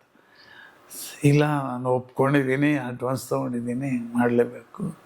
ಹಂಗೆ ಹೋದರು. ಹಂಗೆ ಹೋದವನು ಬರಲಿಲ್ಲ, ವಾಪಸ್ ಬಂದಿದ್ದು ಬೇರೆ ತರ್ತಿರ್ಲೇ ಬಂದ. ಅಲ್ಲ, ಆ ಕಾರಲ್ಲಿ ನೀವೇ ಹೋಗ್ಬೇಕಿತ್ತ ಜೊತೆಲಿ? ಹೌದೌದು. ಜೋಕುಮಾರ್ ಸ್ವಾಮಿ ಶೂಟಿಂಗ್, ನೆಕ್ಸ್ಟ್ ಡೇ ಶೂಟಿಂಗ್? ಹೌದೌದು. ಓಹ್, ನಾನು ಹೋಗಲಿಲ್ಲ. ಆಮೇಲೆ ಅರುಂಧತಿ ಬಂದರು. ಅರುಂಧತಿ ಅವರು ಹೋಗುವಾಗಲೇ ಆಕ್ಸಿಡೆಂಟ್ ಆಗಿತ್ತು. ಹೌದು, ಅವ್ರು ಹಾಸ್ಪಿಟ್ಲ್ ಸೇರಿದ್ರು. ಹೌದು, ಕಾಲೆಲ್ಲ ಫ್ರ್ಯಾಕ್ಚರ್ ಆಯಿತು. ಇವನು ಮಾತ್ರ ಬಂದ. ಸರಿ, ನಾವು ದಿಕ್ಕಾಪಾಲಾಗ್ಬಿಟ್ವಿ. ಹೌದು. ಏನು ಅಂತ ಗೊತ್ತಿಲ್ಲ. ಸುಮಾರು 1 ವರ್ಷದ ಮೇಲೆ ಸುಧಾರಿಸ್ಕೊಂಡ್ವಿ. ಸೊ ಶಂಕರ್ ಜೊತೆಲೇ ಇದ್ದಿದ್ದರಿಂದ ಹೊರಗಡೆ ಡೈರೆಕ್ಟರ್ಗಳಿಗೆ ನಾನು ಸಿಗ್ತೀನಿ ಇಲ್ಲ ಅನ್ನೋದು ಅಷ್ಟು ಗೊತ್ತಿಲ್ಲ. ಸರಿ, ಏನಾದ್ರು ಮಾಡಬೇಕು ಅಂತ ನಾವೊಂದು ಇಂಡಸ್ಟ್ರಿ ಸ್ಟಾರ್ಟ್ ಮಾಡಿದೆ, ಮಗನಿಗೋಸ್ಕರ ಮಾಡಿದ್ದು. ಸರಿ ಅಂತ ಅದು 94ರಲ್ಲಿ ಶುರು ಮಾಡಿದೆ. ಏನೇನೋ ಇನ್ನೊಂದು ಅಂಗಡಿ ಮಾಡೋದು, ಚಿಪ್ಸ್ ಫ್ಯಾಕ್ಟ್ರಿ ಮಾಡೋದು, ಏನೇನೋ ಯೋಚನೆಗಳು. ಶಂಕರ್ ನಾಗ್ ಅವರು ಒಂದು ಗಾರ್ಮೆಂಟ್ ಇಂಡಸ್ಟ್ರಿ ಪ್ರಾರಂಭ ಮಾಡಿದರು, ಸ್ಟುಡಿಯೋ ಡಿ ಡಿಸೈನ್ ಅಂತ. ಮೋಹನ್ ಲಾಲ್ ಅಂಥೇಳಿ ಒಬ್ಬರು ಫ್ರೆಂಡು, ಅವರು ಗಾರ್ಮೆಂಟ್ ಲೈನಲ್ಲೇ ಇದ್ದವರು. ಅವ್ರ ಹೆಂಡತಿ, ಶಂಕರ್ ಹೆಂಡತಿ, ಇಬ್ಬರು ಫ್ರೆಂಡ್ಸು. ಹಾಗಾಗಿ ಅವ್ರಿಗೆ ಲಿಂಕ್ ಸಿಕ್ಕಿ ಅವರು ಒಂದು ಇಂಡಸ್ಟ್ರಿ ಮಾಡ್ಬೇಕಂತ ಹೇಳಿ ಶಂಕರ್ ಅವ್ರ ಜೊತೆ ಪಾರ್ಟ್ನರ್ ಆಗಿ ಅದನ್ನು ಶುರು ಮಾಡಿದ್ರು. ನಾನು ಅವ್ರ ಹತ್ರ ಹೋದೆ, ಏನು guide me something, Shankar has left me alone, I have to do something ಅಂತ. ಅವರೊಂದು ಐಡಿಯಾ ಕೊಟ್ಟರು, ಎಂಬ್ರಾಯ್ಡ್ರಿ ಮಿಷನ್ ಹಾಕು, ಡಿಮ್ಯಾಂಡ್ ಇದೆ, ನಾನೇ 6 ಲಕ್ಷ 8 ಲಕ್ಷ ವರ್ಷಕ್ಕೆ ಕೊಡ್ತಾ ಇದ್ದೀನಿ, ನೀನೊಂದು ಗ್ಯಾರೇಜಲ್ಲಿ ಸ್ಟಾರ್ಟ್ ಮಾಡ್ಬೋದು ಅಂತ ಹೇಳಿ ಒಂದು ಐಡಿಯಾ ಕೊಟ್ಟರು. ಸೊ ಮಗ ಆಗ ಕಾಲೇಜ್ ಆಗಿ NIT ಏನೇನೋ ಮಾಡ್ತಿದ್ದ. ಸರಿ ಅವನಿಗೂ ಆಗತ್ತೆ ಅಂಥೇಳಿ ಅದನ್ನ ಶುರು ಮಾಡಿದ್ದೆ. ಅದು ಈಗಲೂ ನಡೀತಾ ಇದೆ. ಕರೋನಾ ಟೈಮಲ್ಲಿ ತುಂಬ ಲಾಸ್ ಆಯಿತು, ತುಂಬ ಅಂದರೆ ತುಂಬ ಏಟು ಬಿತ್ತು. ಈಗ ಒಂದು ಚೂರು ಸುಧಾರಿಸ್ತಾ ಇದೆ, ಚಿಕ್ಕದಾಗಿ ಮಾಡಿ. ದೊಡ್ಡದಾಗಿತ್ತು, ಚಿಕ್ಕದಾಗಿ 100 ಜನ ಕೆಲಸ ಮಾಡ್ತಾಯಿದ್ರು, ದೊಡ್ಡ ಕಂಪ್ನಿ. ಈಗ ಬರೀ ಒಂದು 3 ಮಿಷನ್ ಇದೆ, ಚಿಕ್ಕದಾಗಿದೆ, ಅದನ್ನೇ ನೋಡ್ಕೋತಾ ಇದ್ದೇನೆ. ಬೇರೆ ಏನು ಮಾಡೋಕ್ಕೆ ಆಗ್ತಾ ಇಲ್ಲ. ಕ್ಯಾಪಿಟಲ್ ತುಂಬ ಕಷ್ಟ. ಅಲ್ಲಿ ತುಂಬ ಹೋಯ್ತು, ತುಂಬ ನಷ್ಟ ಆಯಿತು. ಯಾವುದು? ತುಂಬ ನಷ್ಟ ಆಯಿತು. ನಿಮ್ಮ ತುಂಬ ನಷ್ಟ, ಸಂಪಾದನೆ ಇಲ್ಲ, ತುಂಬ ನಷ್ಟ ಆಯಿತು. ಕರೋನಲ್ಲಿ 2 ವರ್ಷ ನಾನು ಕೆಲಸಕ್ಕೆ ಹೋಗಲೇ ಇಲ್ಲ. ಸಿನಿಮಾ ಇತ್ತು, 3-4 ಸಿನಿಮಾ, ಧೈರ್ಯ ಬರಲಿಲ್ಲ ನನಗೆ. ಸುಮ್ಮನೆ ವಯಸ್ಸಾಗಿದೆ ಏನಕ್ಕೆ ಅಂತ ಸುಮ್ಮನೆ ಅಂದ್ಬಿಟ್ವಿ. 2 ವರ್ಷ ಬದುಕಿದ್ದು, ಜೀವನ ಮಾಡಿದ್ದು. ಫ್ಯಾಕ್ಟ್ರಿ ಮೇಲೆ ಲೋನ್ ಗೀನೆಲ್ಲ ಇತ್ತು, ಓಡಿ ಇತ್ತು, ಅದೆಲ್ಲ ತೀರಿಸ್ಬೇಕಿತ್ತು.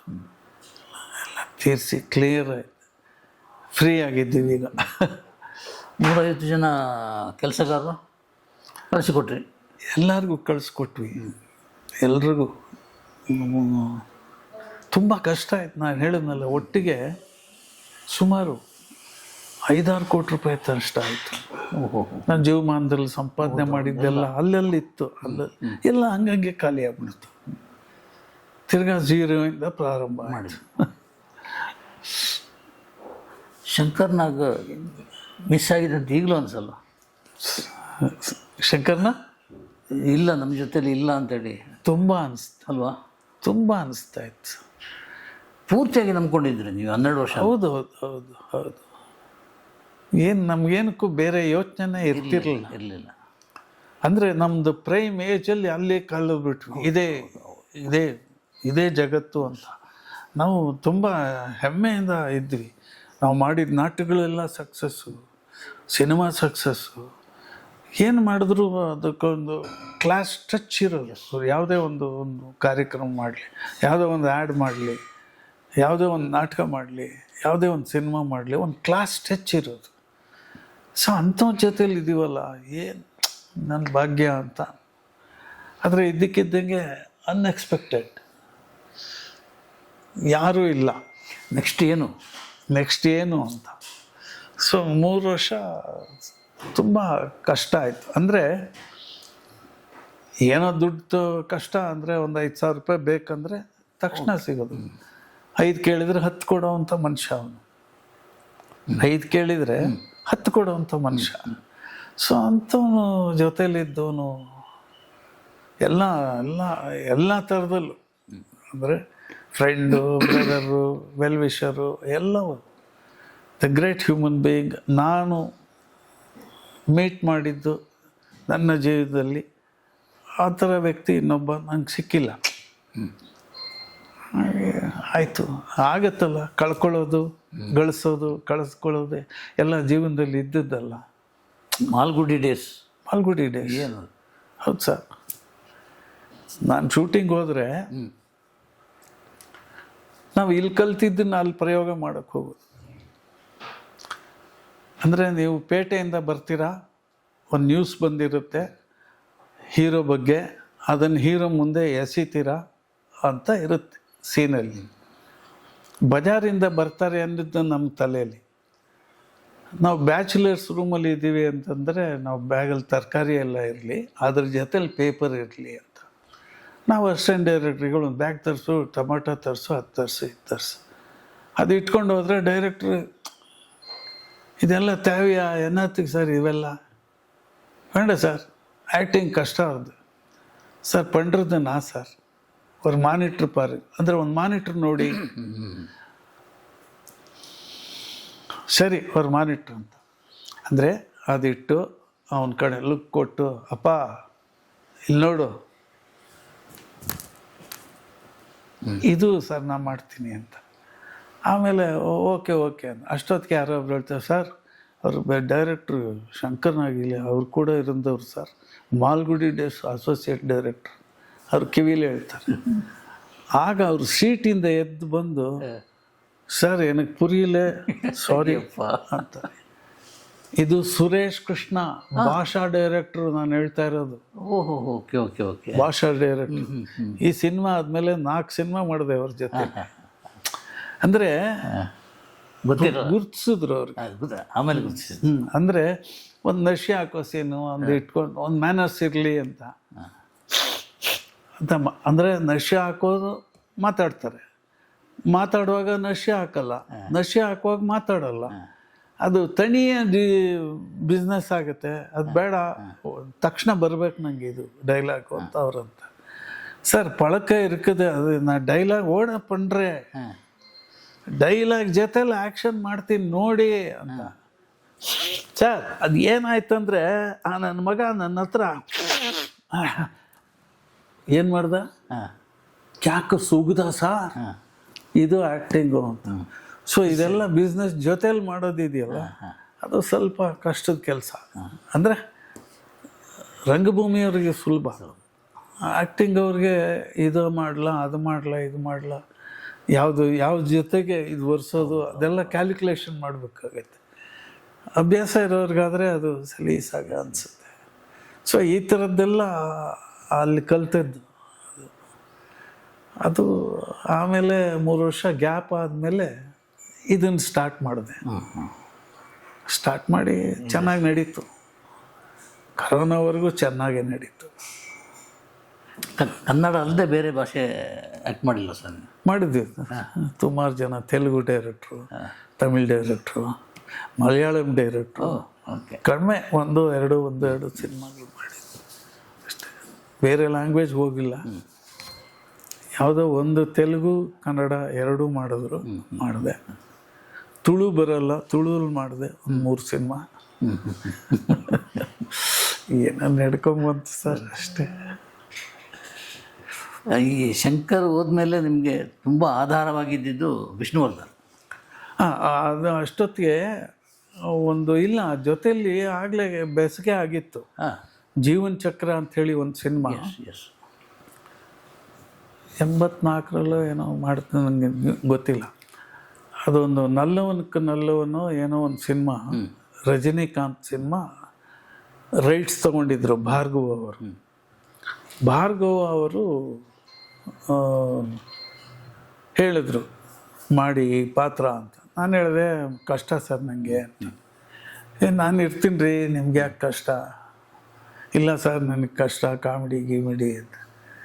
ಇಲ್ಲ ನೋಡಿ, ನೀವು ನೋಡಿ ಸ್ವಾಮಿ ಮಾಡಿದ್ರಿ, ಇನ್ನೊಂದು ಹೀರೋ ಮಾಡಿದ್ರ? ನಾನು ಪ್ರಾಕ್ಟಿಕಲಾಗಿ ಹೇಳ್ತೀನಿ, ಈ ಇಂಡಸ್ಟ್ರೀಲಿ ಒಂದು ಹೀರೋ, ಇನ್ನೊಂದು ಹೀರೋಯಿನ್ನು, ಇನ್ನೊಂದು ವಿಲ್ಲನ್ನು, ಇನ್ನೊಂದು ಕಾಮಿಡಿಯನ್ನು, ಈ 4 ಹೆಡ್ಗೆ ಬೆಲೆ ಇರೋದು. ಹೀರೋ ಟ್ರೈ ಮಾಡಾಯಿತು, ಆ ಸಕ್ಸಸ್ಗೆ ನಿಮಗೆ ಒಂದು 10 ಸಿನಿಮಾ ಬರಬೇಕಾಗಿತ್ತು. ನಾನು ಹೇಳ್ತೀನಿ ಯಾಕೆ ಬಂದಿಲ್ಲ? ನೀವು ಯೋಚನೆ ಮಾಡಿ, ನಾನು ಯೋಚನೆ ಮಾಡಲ್ಲ. ಹೀರೋಯಿನ್ ನೀವು ಆಗೋಕ್ಕಾಗಲ್ಲ, ವಿಲ್ಲನ್ನು ಫೇಸ್ ನಿಮ್ದಲ್ಲ. ಕಾಮಿಡಿ ಮಾಡ್ಬೋದು, ನೀವು ಮಾಡೋಕ್ಕಾಗತ್ತೆ, ಕಾಮಿಡಿ ಸೆನ್ಸ್ ಇದೆ ಮಾಡಿ ಅಂಥೇಳಿ ಅವ್ರು ಬಲವಂತ ಮಾಡಿ 15,000 ರೂಪಾಯಿ ಚೆಕ್ ಕೊಟ್ಟು, ಇದು ಅಡ್ವಾನ್ಸ್ ರೀ, ಚೆನ್ನೈಲಿ ಶೂಟಿಂಗು ಅಂತ ಒಂದು ಏರ್ ಟಿಕೆಟ್ ಕೊಟ್ಟರು. ಸರಿ, ಒಂದು VHS ಟೇಪ್ ಬರೋದು ಅವರು, ಇದನ್ನ ನೋಡಿ YG ಮಹೇಂದ್ರ ಆ್ಯಕ್ಟ್ ಮಾಡಿರೋದು, ಈ ಪಾತ್ರ ನೀವು ಮಾಡಿ ಅಂತ. ಪಟಾಕಿ ಅಂತ ಕ್ಯಾರೆಕ್ಟರ್ ಹೆಸರು. ಅದು ಕ್ಲಿಕ್ ಆಯಿತು. ಅಷ್ಟೊತ್ತಿಗೆ ದ್ವಾರಕೀಶ್ ಅವ್ರಿಗೆ ಮತ್ತು ಭಾರ್ಗವ್ ಅವ್ರಿಗೆ ಸಣ್ಣ ಫ್ರಿಕ್ಷನ್ ಏನೋ ಇತ್ತು, ಗೊತ್ತಿಲ್ಲ. ಅವರೇ ಮಾಡಬೇಕಾಗಿತ್ತು ಏನೋ ಗೊತ್ತಿಲ್ಲ. ಅವ್ರು ಪೇಮೆಂಟ್ ಜಾಸ್ತಿ ಕೇಳಿದ್ರು, ಏನೋ ಆ ಥರದ್ದೇನೋ. ಆಮೇಲೆ ಅವರು ಇನ್ನೊಬ್ಬರನ್ನ ಹುಡುಕ್ತಾಯಿದ್ರು ಬೇಕು ಅಂತ. ಸೊ ಆ ಜಾಗಕ್ಕೆ ನಾನು ಹೋದೆ. ಆ ಪಾತ್ರ ಕ್ಲಿಕ್ ಆಯಿತು, ನಮ್ಮ ಕಾಂಬಿನೇಷನ್ ವರ್ಕೌಟ್ ಆಯಿತು. ಸೊ ಆಮೇಲೆ ಸಲೀಸಾಯಿತು. ಸುಮಾರು ಸಿನಿಮಾ ಮಾಡಿದೆ ವಿಷ್ಣು ಜೊತೆ. ತುಂಬ ಅವ್ರಿಗೆ ಯಾಕೆ ಇಷ್ಟ ಆಯ್ತು ಅಂದರೆ, ನಾನೇನು ಅಂಡಿ ಅಡ್ವಾಂಟೇಜ್ ಯಾರ ಹತ್ರ ತೊಗೊಳಕ್ಕೆ ಹೋಗೋದು, ಸ್ನೇಹ ಇದೆ, ಸಲಿಗೆ ಇದೆ ಅಂತ ಅವ್ರ ಮನೆಗೆ ಹೋಗೋದು, ಹೊಸ ಸಿನಿಮಾ ಮಾಡುವಾಗ ನಾನೇನು ಮಾಡ್ತೀನಿ ಅಂತ ಕೇಳಕ್ಕೆ ಹೋಗೋದು ಯಾವುದೂ ಇಲ್ಲ. ಕರೆದ್ರೆ ಹೋಗೋದು, ಇಲ್ಲದಿದ್ದರೆ ಇಲ್ಲ. ಅವ್ರಿಗೆ ಅದು ಇಷ್ಟ ಆಯಿತು. ಬನ್ನಿ ಅಂತ ಕರೆದ್ರೆ ಚೇರ್ ಪಕ್ಕದಲ್ಲಿದ್ದರೂ ನಾನೊಂದು ಅರ್ಧಡಿ ಹಿಂದೆ ಹಾಕ್ಕೊಂಡು ಕೂತ್ಕೋತಾ ಇದ್ದೆ. ಅವ್ರ ಜಾಗಕ್ಕೆ ನಾವು ಮರ್ಯಾದೆ ಕೊಡಲೇಬೇಕು. ಇಷ್ಟಾಗ ಅವ್ರ ಮುಂಚೆಯಿಂದ ಪರಿಚಯ, ಅವ್ರು ಆ್ಯಕ್ಟ್ರ್ ಆಗೋಕ್ಕೆ ಮುಂಚೆಯಿಂದ ಪರಿಚಯ. ನಮ್ಮ ಅಂಗಡಿ ಮುಂದೆನೇ ಓಡಾಡ್ತಾ ಇದ್ದವರು. National college. ಹಾಂ, ಅವ್ರ ಸಿಸ್ಟರು ಪೂರ್ಣಿಮಾ ಅಂತ, ಅವ್ರ ಜೊತೆಲಿ ನಾನು ಆಲ್ ಇಂಡಿಯಾ ಟೂರ್ ಮಾಡಿದ್ದೀನಿ. ಅಂದರೆ ಒಂದು I am not A student, ಒಂದು ಸ್ಟೂಡೆಂಟ್ಸ್ ಕಲ್ಚರಲ್ ಯೂನಿಯನ್ ಅಂತ ಒಂದಿತ್ತು. ಅದರಲ್ಲಿ ಜೀವರಾಜ್ ಆಳ್ವ ಪ್ರೆಸಿಡೆಂಟ್, ಅದಕ್ಕೆ ಜೀವರಾಜ್ ಆಳ್ವ. ಓಕೆ. ಸೊ ಆಗ ಪ್ರಭಾತ್ ಕಲಾವಿದರಿಂದ ಮೇಕಪ್ಪು ಅದು ಇದು ತಗೊಳ್ಳೋರು. ಸೊ ನನ್ನನ್ನು ಕರೆದ್ರು. ರಘುನಾಥ್ ಶೆಟ್ಟಿ ಅಂತ ಒಬ್ರು ಇದ್ದರು ಅವ್ರ ಟೀಮಲ್ಲಿ.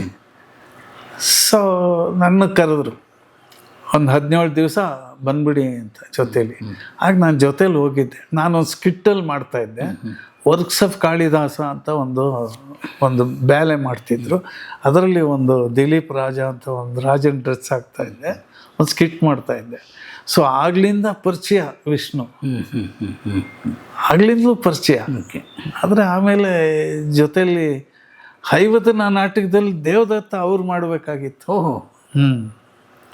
ಆಮೇಲೆ ಎಡಕಲ್ಲು ಮಾಡಿದ್ರು, ಅವನಿಲ್ಲ ಅಂತಿದ್ದಕ್ಕೆ. ಆಮೇಲೆ ಎಡಕಲ್ಲು ಗುಡ್ಡ, ಚಂದ್ರಶೇಖರ್, ಕಪಿಲ TS ರಂಗ, ಸಂಧ್ಯಾ ಅಂತ ಇನ್ನೊಂದು ಹುಡುಗಿ. ಅವರು 2 ಟೀಮ್ ಮಾಡಿದ್ರು.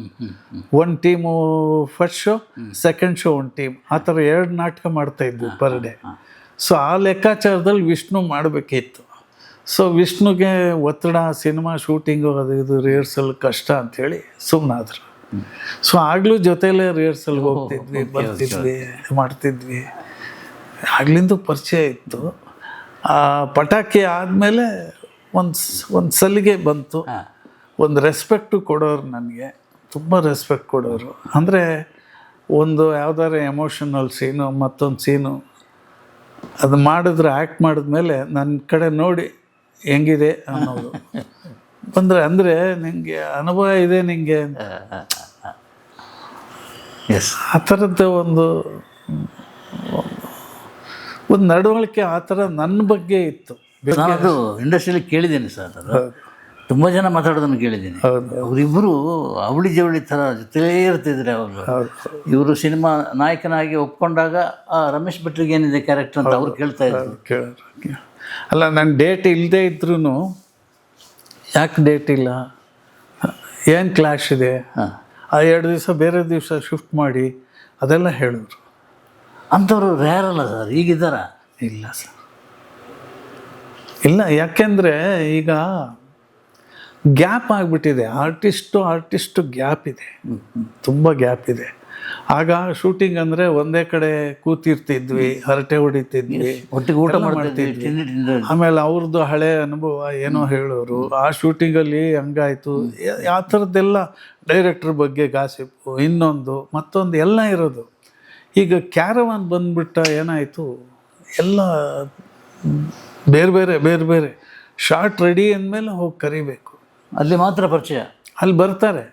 ಏನೀಗ ಡೈಲಾಗು ಇದಾ, ಯಾಕೋ ಬರಲಿಲ್ಲ, ಅಷ್ಟೇ ತಾನೇ, ಅದಕ್ಕೆ ಮಾನಿಟ್ರ್ ರೆಡಿ ಟೇಕ್ ಅಂತಾರೆ ಅವರು.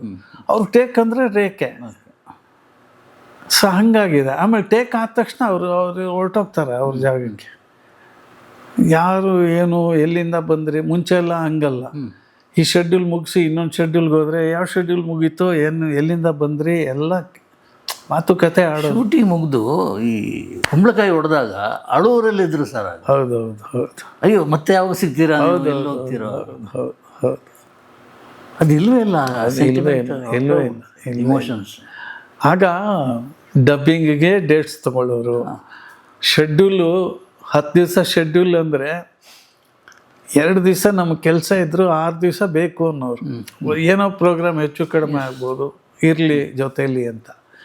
ಊಟ ತಿಂಡಿ ಹೋಗೋದು, ದೊಡ್ಡ ಸ್ಟಾರ್ಗಳ ಜೊತೆ ನಾವು ಇದ್ದೀವಿ ಅಂತ, ಅದೆಲ್ಲ ಒಂದು ವೈಭವ. ಈಗ ವೈಭವ ಕಾಣಲ್ಲ, ವೈಭವ ಇಲ್ಲ. ಈಗ ಕಡಿಮೆ ಅಂದರೆ 5 ಕ್ಯಾರವನ್ 6 ಕ್ಯಾರವನ್ ಇರುತ್ತೆ ಸರ್. ಈ ಇದು ಏನು ಸೀರಿಯಲ್ಗೂ ಇದೆ ಅಲ್ವಾ? ಸೀರಿಯಲ್ಲಲ್ಲೂ ಇದೆ, ಸೀರಿಯಲಲ್ಲೂ ಇದೆ. ಸೀರಿಯಲಲ್ಲಿ 2 ಇರುತ್ತೆ, ಹೆಂಗಸ್ರಿಗೊಂದು ಗಂಡಸ್ರಿಗೊಂದು ಅಂತ. ಅದರಲ್ಲೂ ಸ್ವಲ್ಪ ಯಾರೋ ಹೀರೋ ಮಾಡ್ತಾನೆ ಅವನು ಅಂತಂದರೆ ಅವನು ಸಪ್ರೇಟು ಕ್ಯಾರವನ್ ಅಂತ.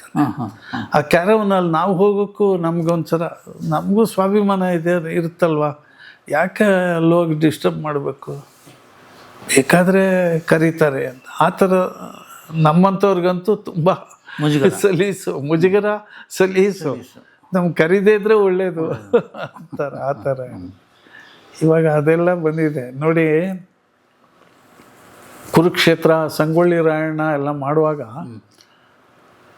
12 ಕ್ಯಾರವಾನು, 8 ಕ್ಯಾರವಾನು, ಒಂದು ಚಾರ್ಟಲ್ಲಿ ಯಾವ್ಯಾವ ಕ್ಯಾರವನ್ನಲ್ಲಿ ಯಾರ್ಯಾರು ಇದ್ದಾರೆ ಅಂತ ಕರಿಬೇಕಾದ್ರೆ ಅಸಿಸ್ಟೆಂಟ್ ಡೈರೆಕ್ಟ್ರು ಆ ಚಾರ್ಟ್ ನೋಡಿಕೊಂಡು 9ನೇ ನಂಬರಲ್ಲಿ ರಮೇಶ್ ಭಟ್ಟು, ಶ್ರೀನಿವಾಸ ಮೂರ್ತಿ ಇಬ್ಬರು ಇದ್ದಾರೆ, ಅಲ್ಲಿ ಬಂದು ಕರಿಬೇಕು.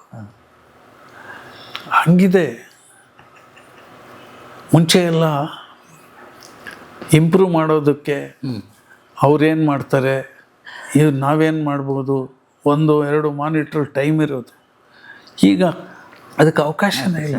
ಆ ಡೈಲಾಗ ನಾ ರೆಡಿ, ನೀವು ರೆಡಿ ಅಂದರೆ ರೆಡಿ ಟೇಕ್, ಆ ಸ್ಪೀಡಲ್ಲಿ ಹೊಟ್ಟೋಗುತ್ತೆ.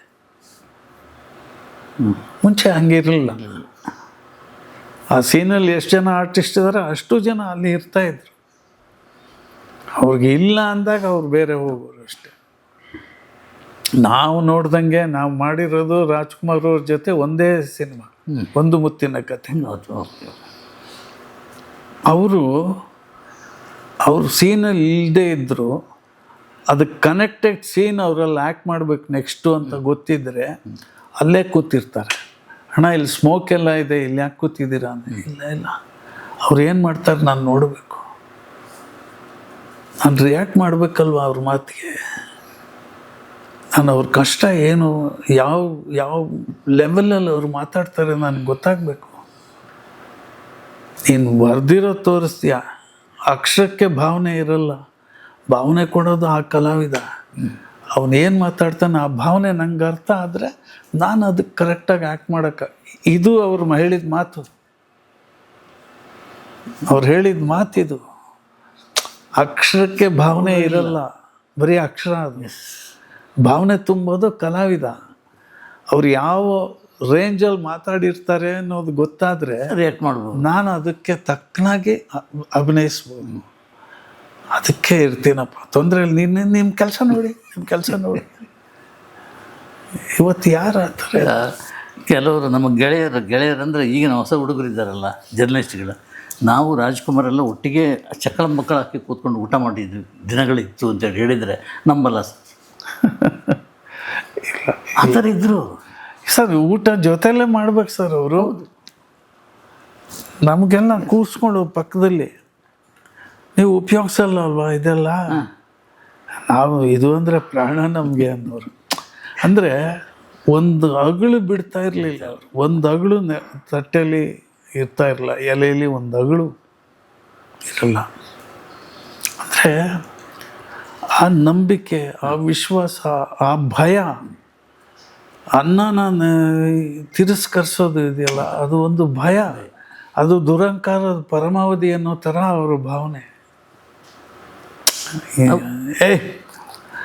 ಚೂರು ತಿಂದು ಬಿಸಾಕೋದು ಇಲ್ಲವೇ ಇಲ್ಲ. ಅಂದರೆ ಅವ್ರ ನಡೆ ನುಡಿಯಿಂದನೇ ಅವರು ಅಷ್ಟು ಮೇಲೆ ಹೋಗಿದ್ದು ಅನ್ಸುತ್ತೆ. ಟ್ಯಾಲೆಂಟು ಅಷ್ಟೇ ಇದೆ, ಅದಕ್ಕಿಂತ ಇದೆಲ್ಲ ನಡೆ ನುಡಿ ತುಂಬ ಸರಳತೆ ಅಂದರೆ ಅದಕ್ಕಿಂತ ಕೆಳಗೆ ಹೋಗೋಕ್ಕೆ ಸಾಧ್ಯನೇ ಇಲ್ಲ. ಗೊತ್ತಿರಲೇ ಇರಲಿ ಹೇಳ್ತಾರೆ. ಆಮೇಲೆ ನಿಮ್ಗೆ ಗೊತ್ತಣ್ಣ ಅವರು ಅಂದರೆ ಗೊತ್ತಿಲ್ಲ, ಆದರೆ ಗೊತ್ತಿಲ್ಲದೆ ಇದ್ದರೆ ಅವ್ರ ಹತ್ರ ಅಷ್ಟೊಂದು ಮಾತು ಅಂದರೆ ಅವರೇನೋ ಕೇಳಿದಾಗ ನಾನು ಉತ್ತರ ಹೇಳಬೇಕಲ್ವ. ಉತ್ತರ ನನಗೆ ಗೊತ್ತಿಲ್ಲ ಅಂತ ಮುಖ ಹಿಂಗೆ ತಿರುಗಿಸೋದು ಹೆಂಗೆ? ನನ್ನ ಹತ್ರ ಯಾಕೆ ಬರ್ತಾರೆ ಅವರು? ನನ್ನಲ್ಲಿ ಏನೋ ಕಂಡುಕೊಂಡಿದ್ದಾರೆ ಅವರು, ಅದಕ್ಕೆ ಬಂದಿದ್ದಾರೆ ನನ್ನ ಹತ್ರ. ಅದನ್ನು ಯೋಚನೆ ಮಾಡಬೇಕಲ್ವ ಫಸ್ಟು. ನಾನು ಯಾವ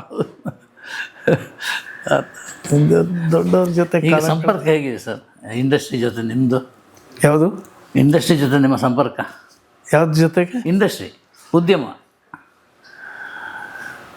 ಸರ್ ಮುಂಚೆ ಇದ್ದಿದ್ದ ವಿಶ್ವಾಸ ಯಾರ ಹತ್ರ ಕಾಣಿಸ್ತಾ ಇಲ್ಲ. ಕಾಣಿಸ್ತಾ ಇಲ್ಲ. ಅಲ್ಲ, ಎಲ್ಲ ಲೆಕ್ಕಾಚಾರ ಇದೆ, ವ್ಯವಹಾರ ಇದೆ.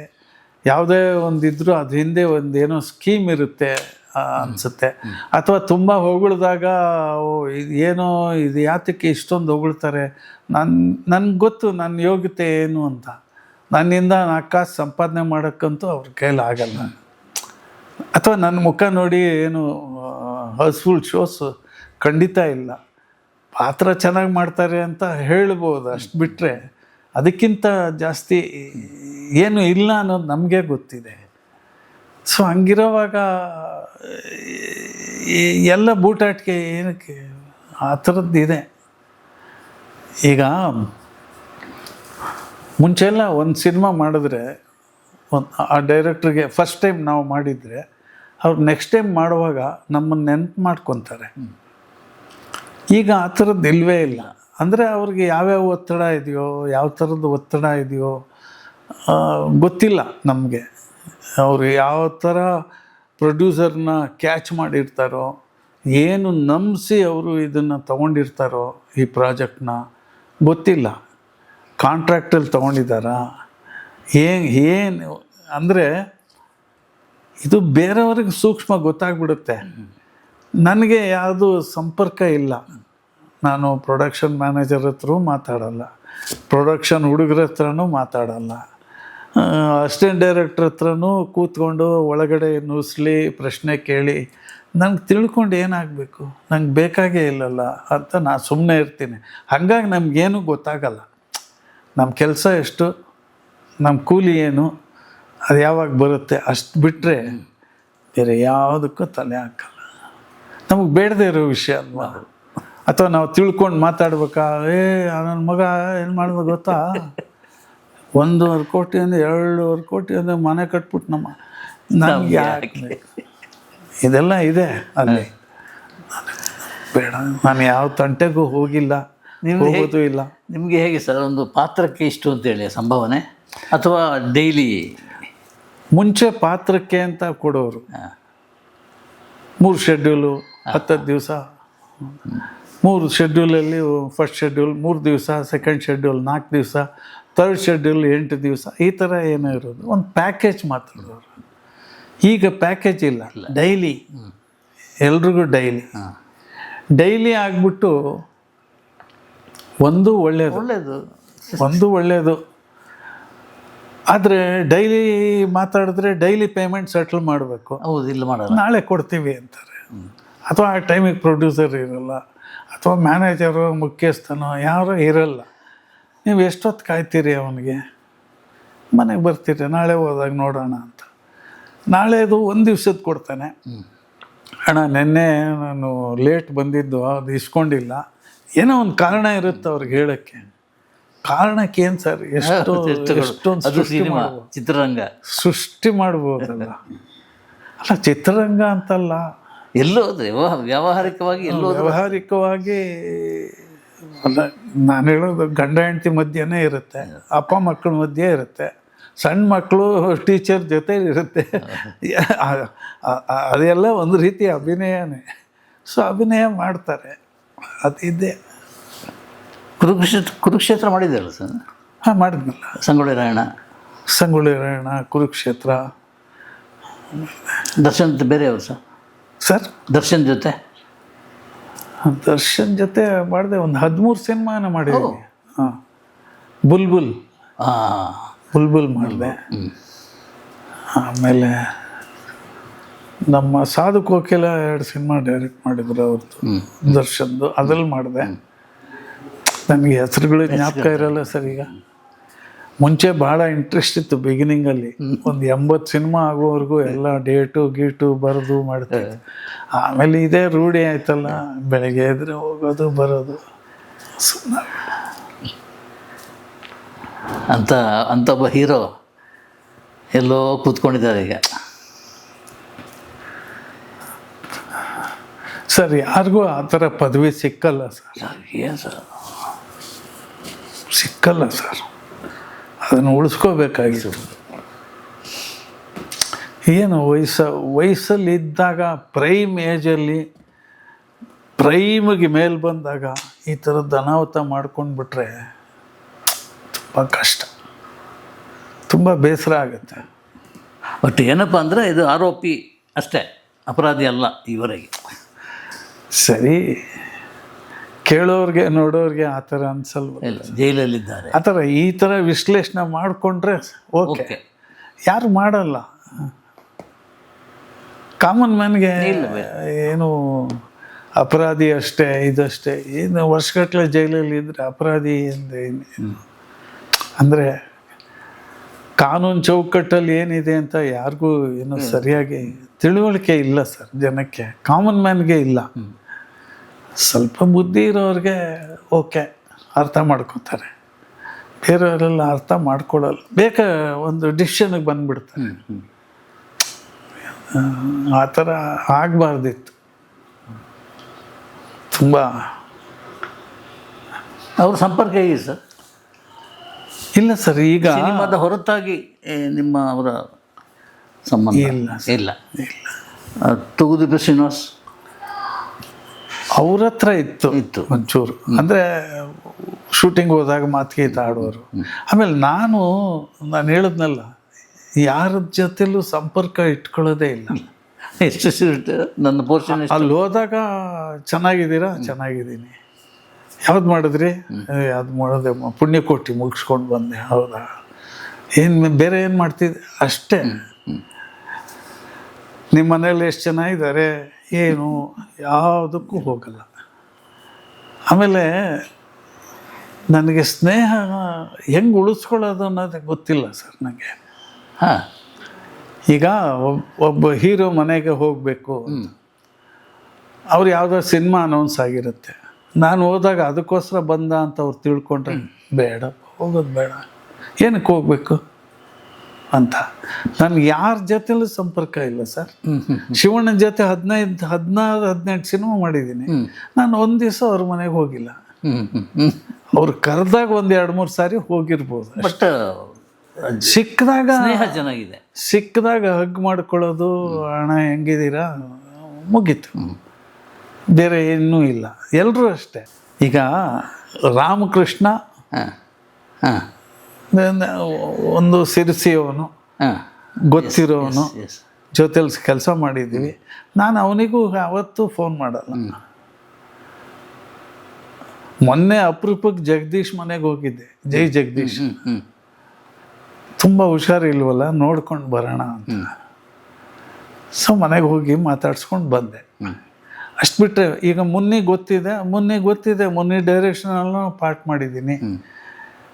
ಮುನ್ನಿ ಡೈರೆಕ್ಷನ್ ಡಿಪಾರ್ಟ್ಮೆಂಟಿಗೆ ಅಣ್ಣನ ಜೊತೇಲಿ ಕೆಲಸ ಮಾಡಬೇಕು ಅಂದಾಗ ಶಂಕರ್ನಾಗ್ ಹೇಳಿ, ಶಂಕರ್ನಾಗ್ ರಮೇಶ್ ಭಟ್ಟ ಚಾರ್ಟ್ ಗೀಟೆಲ್ಲ ಚೆನ್ನಾಗಿ ಮಾಡ್ತಾನೆ, ಅವ್ನು ನೋಡು ಅವನ್ನ ಅಂಥೇಳಿ ಅವ್ರು ಬಂದು ಮಾತಾಡಿಸಿ ಎಲ್ಲ ಮಾಡಿದ್ದಾರೆ. ನಂಗೆ ಗೊತ್ತು ಅದೆಲ್ಲ, ಆದರೆ ನನಗೆ ಸ್ನೇಹ ಬೆಳೆಸ್ಕೊಳ್ಳೋದೇ ಗೊತ್ತಿಲ್ಲ. ನಾನು ಹೇಳಿದ್ನಲ್ಲ, ಇನ್ಫೀರಿಯಾರಿಟಿ.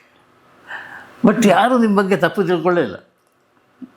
ಇಲ್ಲ, ಅದೇ ಸ್ವಚ್ಛ ವ್ಯಕ್ತಿತ್ವದ ಹೃದಯವಂತ ವ್ಯಕ್ತಿ ಅಂತ ಜಜ್ಮೆಂಟ್ ಕೊಟ್ಬಿಡ್ತಾರೆ. ಗೊತ್ತಿಲ್ಲ ಸರ್. ಹೌದು, ಅಂದರೆ ಇದೆ ಸರ್, ನಾನು ಇನ್ನೊಬ್ಬರ ಬಗ್ಗೆ ಮಾತಾಡೋಣ, ಇನ್ನೊಬ್ಬರ ಬಗ್ಗೆ ಏನು ಮಾತಾಡೋಣ. ನನಗೆ ಗೊತ್ತೇ ಇಲ್ವಲ್ಲ ಮಾತಾಡೋಕ್ಕೆ, ಏನೋ ಗೊತ್ತಿರಬೇಕಲ್ಲ. ಪರ್ಸ್ನಲ್ ವಿಷಯ ಕೇಳಲ್ಲ, ನೀವು ಯಾವ ಜನಾಂಗ ಕೇಳಲ್ಲ, ನಿಮ್ಮ ಮಿಸ್ಸಸ್ ಏನು ಮಾಡ್ತಾರೆ ಕೇಳಲ್ಲ, ಎಷ್ಟು ಮಕ್ಕಳು ಅಂತ ಕೇಳಲ್ಲ, ಮೊದಲನೇವ್ರು ಏನು ಮಾಡ್ತಾರೆ ಕೇಳಲ್ಲ. ಮಾತೇ ಇಲ್ಲ ಸರ್. ಶಿವರಾಮಣ್ಣಗೆ ನಮ್ಮ ಮನೆ ಗೊತ್ತು, ನನ್ನ ಸೊಸೆ ಗೊತ್ತು, ನನ್ನ ಮೊಮ್ಮಕ್ಕಳು ಗೊತ್ತು. ಅವ್ರನ್ನೂ ಮಾತಾಡಿಸ್ತಾರೆ, ಇರ್ತಾರೆ, ತಿಂಡಿ ಗಿಂಡಿ ತಿಂತಾರೆ, ಹೋಗ್ತಾರೆ. ಇನ್ನೊಂದು ದಿವಸ ಇದು ಮಾಡಿದಾಗ ಕರಿಯಪ್ಪ ಅಂತಾರೆ, ಹೋಗ್ತಾರೆ, ಅಷ್ಟೇ. ಶ್ರೀನಿವಾಸ ಮೂರ್ತಿ ಅಷ್ಟು ಪರಿಚಯ ಅಂದರೆ ಈ ಮನೆಗೆ ಒಂದು ದಿವಸ ಬಂದಿದ್ದಾರೆ ಅಷ್ಟೆ. ಒಂದು ದಿವಸ ಅದು ಎಲ್ಲೋ ನಾವು ದ್ವಾರಕೀಶ್ ಮನೆಗೇನೋ ಹೋಗಬೇಕು ಅಂದ್ಕೊಂಡು ಬನ್ನಿ ನಾನು ಬರ್ತೀನಿ, ಹಂಗೆ ನೈಸ್ ರೋಡಲ್ಲಿ ಹೋಗ್ಬೋದು, ಇನ್ನು ನೈಸ್ ರೋಡ್ ಪಕ್ಕ ಇದೆಯಲ್ಲ ಅಂಥೇಳಿ ಬಂದಿತ್ತು, ಮುಗೀತು. ಅವ್ರು ಬಂದಿಲ್ಲ, ನಾನು ಅವ್ರ ಮನೆಗೆ ಹೋಗೇ ಇಲ್ಲ. ಅಂದರೆ ಸಂಪರ್ಕ ಭಾಳ ಲಿಮಿಟೆಡ್. ಅನಂತನಾಗೂ ಅಷ್ಟೇ. ಶಂಕರ್ ಜೊತೆಲಿ ಇದ್ದಷ್ಟು ಒಡನಾಟ ಅವ್ರ ಜೊತೆಲಿ ಇಲ್ಲ. ಒಡನಾಟ ಇದೆ, ಅಂದರೆ ಅವರು ಒಂದು ಗ್ಯಾಪ್ ಮೇಂಟೈನ್ ಮಾಡ್ತಾರೆ. ನನ್ನ ಹತ್ರ ಅಂತಲ್ಲ, ಎಲ್ಲರ ಹತ್ರನೂ ಒಂದು ಗ್ಯಾಪ್ ಮೇಂಟೈನ್ ಮಾಡ್ತಾರೆ. ಅಂದರೆ ನಿಮಗೆ ಗೌರವ ಕೊಟ್ಟರೆ ನೀವು ಮರ್ಯಾದೆಯಿಂದನೇ ಮಾತಾಡಬೇಕು ಅವ್ರ ಹತ್ರ. ರಮೇಶ್ ಅವರೇ ಅಂದ್ಬಿಟ್ರೆ ನೀವೇನು ಮಾಡ್ತೀರಾ? ಅನಂತ್ ಸರ್ ಅಂತಾನೆ ಅನ್ಬೇಕು ನೀವು. ಹೇ ರಮೇಶ ಅಂದರೆ ಹೇಳಿ ಅನಂತ್ ಅನ್ಬೋದು. ಅದಕ್ಕೆ ಜಾಗ ಇಲ್ಲ ಅಂದಾಗ ಅಂದರೆ ಒಂದು ಒಳ್ಳೆ ಹ್ಯಾಬಿಟೇ ಅದು. ಸೊ ಆ ಗ್ಯಾಪ್ ಮೇಂಟೈನ್ ಮಾಡ್ತಾರೆ ಅವರು. ಹಾಗಾಗಿ ಅಷ್ಟೊಂದು ಫ್ರೀಡಮ್. ಆಮೇಲೆ ನನಗೂ ಇಷ್ಟ ಇಲ್ಲ ಸರ್ ಫ್ರೀಡಮ್ ತಗೊಳ್ಳೋದು, ಕೇವಲವಾಗಿ ಒಬ್ಬರನ್ನ ಬಳಸ್ಕೊಳ್ಳೋದು, ಅದು ಯಾವುದೂ ಇಷ್ಟ ಇಲ್ಲ. ಪದ್ಮಭೂಷಣ ಬಂದಾಗ ವಿಶ್ ಮಾಡಿದ್ರಿ? ಮನೆಗೆ ಹೋಗಿ ವಿಶ್ ಮಾಡಿದೆ. ನಾನು ಮನೆಗೆ ಹೋಗ್ತೀನಿ, ಅಪರೂಪ. ಒಂದು ಹೋಗೋದು ಕಷ್ಟ ಅಷ್ಟು ದೂರ. ಈಗಂತೂ 3 ವರ್ಷದಿಂದ 4 ವರ್ಷ ಆಯಿತು ಡ್ರೈವಿಂಗ್ ಮಾಡ್ತಾ ಇಲ್ಲ. ಸೊ ವೆಹಿಕಲ್ಲು ಫ್ರೀ ಇದ್ದಾಗ ಟೆಂಪ್ರವರಿ ಡ್ರೈವರ್ನ ಕರೆದು ನಾನು ಹೋಗಬೇಕು. ಸೊ ಕೆಲಸ ಮಾಡೋರಿಗೆ ವೆಹಿಕಲ್ ಬೇಕು, ನನಗೆ ಯಾಕೆ ವೆಹಿಕಲ್? ಆ ಥರ. ಅಲ್ಲೊಂದು ಮನೆ ಇತ್ತಲ್ಲ ಅದರಲ್ಲಿ, ಶಿವರಾಮಣ್ಣನ ಮನೆ. ಅದು ಬಾಡಿಗೆ ಕೊಟ್ಟಿದೆ ಈಗಲೂ. ಅದು ಬಾಡಿಗೆ, ಇದು ಬಾಡಿಗೆನಾ? ಆ ಬಾಡಿಗೆ ತಂದು ಈ ಬಾಡಿಗೆ ಕೊಡ್ತೀವಿ. ಇದು ಅಲ್ಲಿ ಟ್ರಾಫಿಕ್ ಒಂದು ಜಾಸ್ತಿ ಆಯಿತು. ಮೊಮ್ಮಕ್ಕಳು ಶಾಲೆ ಇಲ್ಲೇ ಕುಮರನ್ಸ್, ಇಲ್ಲೊಂದು ಕ್ಯಾಂಪಸ್ ಇದೆ ಅವ್ರದ್ದು. ಇಲ್ಲಿಗೆ ಬರೋರು ದಿನ 1.5 ಗಂಟೆ 1.75 ಗಂಟೆ ಬೆಳಿಗ್ಗೆ ಜರ್ನಿ, ಮತ್ತು ಶಾಲೆ ಬಿಟ್ಟ ಮೇಲೆ 1.25 1.75 ಗಂಟೆ. ಸೊ ಅಷ್ಟಕ್ಕೆ ಪಾಪ ಬರುವಾಗ ನಿದ್ದೆ ಮಾಡ್ಕೊಂಡು ಬರೋ ಬಸ್ಸಲ್ಲಿ ಮತ್ತು ಅವ್ರಿಗೆ ಕ್ಲಾಸಿಗೆ ಬೇರೆ ಕ್ಲಾಸಿಗೆಲ್ಲ. ಇವತ್ತಿನ ವರ್ಕಿಂಗ್ ಸಿಸ್ಟಮ್ ಬೇರೆ ಅಲ್ಲ. ಸ್ಪೆಲ್ಲಿಂಗ್ ಕ್ಲಾಸ್ಗೆ ಒಂದು, ಇಂಗ್ಲೀಷ್ ಬೇರೆ, ಸ್ಪೆಲ್ಲಿಂಗ್ ಅಂದರೆ ಪೇಜ್ ನೋಡಿದ ತಕ್ಷಣ 2 ಲೈನ್ ಓದೋಕ್ಕಾಗೋದು, ಆ ಸ್ಪೀಡ್ಗೂ ಪಿಕಪ್ ಆಗೋಕ್ಕೆ ಅದಕ್ಕೊಂದು ಕ್ಲಾಸ್. ಕೆ ಅಂತಿದ್ರೆ ಕವನ ಅಂತ ತಕ್ಷಣ ಓದ್ಬಿಡ್ಬೇಕು. ಆ ಥರದ್ದಕ್ಕೂ ಒಂದು ಕ್ಲಾಸು, ಒಂದು ಮ್ಯೂಸಿಕ್ ಕ್ಲಾಸು, ಇನ್ನೊಂದು ಮ್ಯಾಥಮೆಟಿಕ್ಸ್ ಕ್ಲಾಸು. ಈ ಥರ ಆಮೇಲೆ ಕರ್ಕೊಂಡು ಹೋಗೋದು ಬರೋದು. ಅಲ್ಲಿ ಟ್ರಾಫಿಕ್ ಜಾಸ್ತಿ, ಗಾಡಿ ಹಿಂಗೆ ತಿರ್ಗ್ಸೋಕ್ಕಾಗಲ್ಲ, ಇದೆಲ್ಲ ರಗಳೆ ಜಾಸ್ತಿ ಆಯಿತು. ಸರಿ ಬಂದ್ಬಿಡಪ್ಪ, ಸ್ಕೂಲ್ ಹತ್ರ ಆದರೆ ಬನ್ನಿ, ಇದನ್ನ ಬಾಡಿಗೆ ಕೊಟ್ಟರಾಯ್ತು, ಇಲ್ಲ ಬಾಡಿಗೆ ಕೊಡೋಣ. ಆ ಬಾಡಿಗೆ ಈ ಬಾಡಿಗೆ ಜೊತೆಯಾಗಿ ಕೊಡ್ತಾಯಿದ್ದೆ. ಈಗ ಹೇಗಿದ್ದೀರಿ ಸರ್? ಆರಾಮಾಗಿದ್ದೀನಿ ಸರ್, ಏನು ಯೋಚನೆ ಇಲ್ಲ. ಪ್ರಾಮಾಣಿಕವಾಗಿ ಬದುಕಬೇಕು ಅನ್ನೋದು ಬಿಟ್ಟರೆ ಬೇರೆ ಆದರ್ಶಗಳು ಯಾವುದೇ ಇಲ್ಲ. ನಾನು ಸುಳ್ಳು ಹೇಳೋದು ಅಥವಾ ಇನ್ನೊಬ್ಬರನ್ನ ಮೇಲ್ ಕೂರಿಸಿ ಮಾತಾಡೋ ಅಂಥದ್ದು ಯಾವುದನ್ನು ಅಭ್ಯಾಸ ಮಾಡ್ಕೊಂಡಿಲ್ಲ. ಅದಕ್ಕೆ ಸಲಿಗೆ ತಗೊಳ್ಳೋಕ್ಕೆ ಬೇರೆಯವ್ರ ಜೊತೆ ಒಂದು ಸಣ್ಣ ಅಳುಕಿದೆಯಲ್ಲ ನನಗೆ, ಆ ಅಳುಕಿಂದ ಎಲ್ಲೂ ಏನು ಮೂಮೆಂಟಿಗೆ ಚಾನ್ಸೇ ಇಲ್ಲ. ಅದು ಭಾಳ ಒಳ್ಳೆಯದು ಅಂತ ನನಗನ್ಸಿದೆ. ಬಟ್ ಅದು ಆ ಗುಣದಿಂದ ತುಂಬ ಕಳ್ಕೊಂಡ್ರಿ ಅಂತ ಅನಿಸಿಲ್ವ? ಇಲ್ಲ ಸರ್, ಇಲ್ಲ. ನಾನು ಏನಂದರೆ ಈಗ sky is the limit, beyond limit, beyond. Okay, ಆಕಾಶದವರೆಗೆ ನಮಗೆ ವ್ಯಾಪ್ತಿ, ಪ್ರಾಪ್ತಿ ಗೊತ್ತಿಲ್ಲ. ಇಷ್ಟಿರ್ಬೋದು, ಇಷ್ಟಿರ್ಬೋದು, ಏನು ಇಲ್ಲದೆ ಇರ್ಬೋದು. ಎಲ್ಲ ಇದ್ರ ಮಧ್ಯೆ ವ್ಯಾಪ್ತಿ ಮತ್ತು ಪ್ರಾಪ್ತಿ ಮಧ್ಯ ತೃಪ್ತಿ ಅನ್ನೋದೊಂದು ಇದೆಯಲ್ಲ, ಅದನ್ನು ತಗೊಂಡ್ಬಿಟ್ರೆ ಜೀವನ ಆರಾಮಾಗಿರುತ್ತೆ. ಈಗ ಯಾರೋ ಇದ್ದಕ್ಕಿದ್ದಂಗೆ ದೊಡ್ಡ ಆರ್ಟಿಸ್ಟ್ ಆಗಿಬಿಡ್ತಾರೆ. ಅಥವಾ ಯಾರಿಗೋ ಲಾಟ್ರಿಲಿ, ಕೇರಳ ಲಾಟ್ರಿಲಿ 26 ಕೋಟಿ ಬಂದ್ಬಿಡುತ್ತೆ. ಅಥವಾ ಯಾರಿಗೋ ಜಮೀನೆಲ್ಲೋ ಏರ್ಪೋರ್ಟ್ ಪಕ್ಕ ಇರುತ್ತೆ, 3.5 ಎಕರೆ ಆ ಹುಡುಗನ ಜೊತೆಗೆ ಹುಡುಗ ಎಲ್ಲೋ ಒಂದು ಕಡೆ 18,000 ರೂಪಾಯಿ ಕೆಲಸ ಮಾಡ್ತಿರ್ತಾನೆ, ಬೆಳಿಗ್ಗೆ ಕಾರ್ ತೊಳಿತಿರ್ತಾನೆ. ಅವನಿಗೆ 12 ಕೋಟಿ ರೂಪಾಯಿ 1 ಎಕರೆ, 3 ಎಕರೆ ಅವನ ಪಾಲಿಗೆ ಬಂದ್ಬಿಡುತ್ತೆ. 36 ಕೋಟಿ. ಏನು ಮಾಡಬೇಕು ಅವನು? ಅರೆ ಅವನಿಗೇನೇ ಕಾರ್ ತೊಳಿತಾ ಇದ್ದವನು 36 ಕೋಟಿ. ಏನಯ್ಯ ಇದು? ಏನಂದರೆ ಅವನಿಗೆ ಪ್ರಾಪ್ತಿ ಇದೆ, ನಮಗಿಲ್ಲ. ಅದಕ್ಕೆ ಯಾಕೆ ಇರೋದ್ರ ಬಗ್ಗೆ ಸಂತೋಷ ಪಡಪ್ಪ. ಒಳ್ಳೆ ಹೆಂಡತಿ ಇದ್ದಾಳೆ, ಒಳ್ಳೆ ಮಗ ಇದ್ದಾನೆ, ಮೊಮ್ಮಕ್ಕಳಿಬ್ಬರು ಇದ್ದಾರೆ, ಆನಂದವಾಗಿದ್ದೀವಿ. ಅಲ್ಲಿ ಬಾಡಿಗೆ ಬರುತ್ತೆ, ಇಲ್ಲ ಬಾಡಿಗೆ ಕೊಡ್ತೀವಿ. ಏನೋ ಒಂಚೂರು ಕೆಲಸ ಕರಿತಾ ಇದ್ದಾರೆ ಈಗಲೂ. ಒಂದು ಸ್ವಲ್ಪ ಸಂಪಾದನೆ ಮಾಡ್ತೀನಿ, ಮೂಲೆಯಲ್ಲಿ ಕೂತಿಲ್ಲ. ಸೊ ಇದಕ್ಕಿಂತ ಇನ್ನೇನು ಬೇಕು ಸರ್? 60 ಮೇಲೆ ಕೆಲಸನೇ ಮಾಡೋಂಗಿಲ್ಲ, ರಿಟೈರ್ಡ್. ನಾವು 79 ಆಯ್ತು, 80ಕ್ಕೆ ಕಾಲಿಡ್ತೀನಿ. 4 ತಿಂಗಳು ಹೋದರೆ ನಾನು ಇನ್ನೂ ಕೆಲಸ ಮಾಡ್ತಾ ಇದ್ದೀನಿ. ಇಲ್ಲೂ ಕರೀತಾರೆ, ಯಾವುದೋ ಸಣ್ಣ ಫಂಕ್ಷನ್ಗೋ ದೊಡ್ಡ ಫಂಕ್ಷನ್ಗೋ ಕರೀತಾರೆ, ಒಂದು ಹಾರ ಹಾಕ್ತಾರೆ, ಹಣ್ಣಿನ ಬುಟ್ಟಿ ಕೊಡ್ತಾರೆ, ಮರ್ಯಾದೆ ಕೊಡ್ತಾರೆ. ಇದಕ್ಕಿಂತ ಇನ್ನೇನು ಬೇಕು ಸರ್? ಇನ್ನು ಅಂದರೆ ನಿರೀಕ್ಷೆ ಇಲ್ಲ, ಅಪೇಕ್ಷೆನೂ ಇಲ್ಲ, ಸಮಸ್ಯೆ.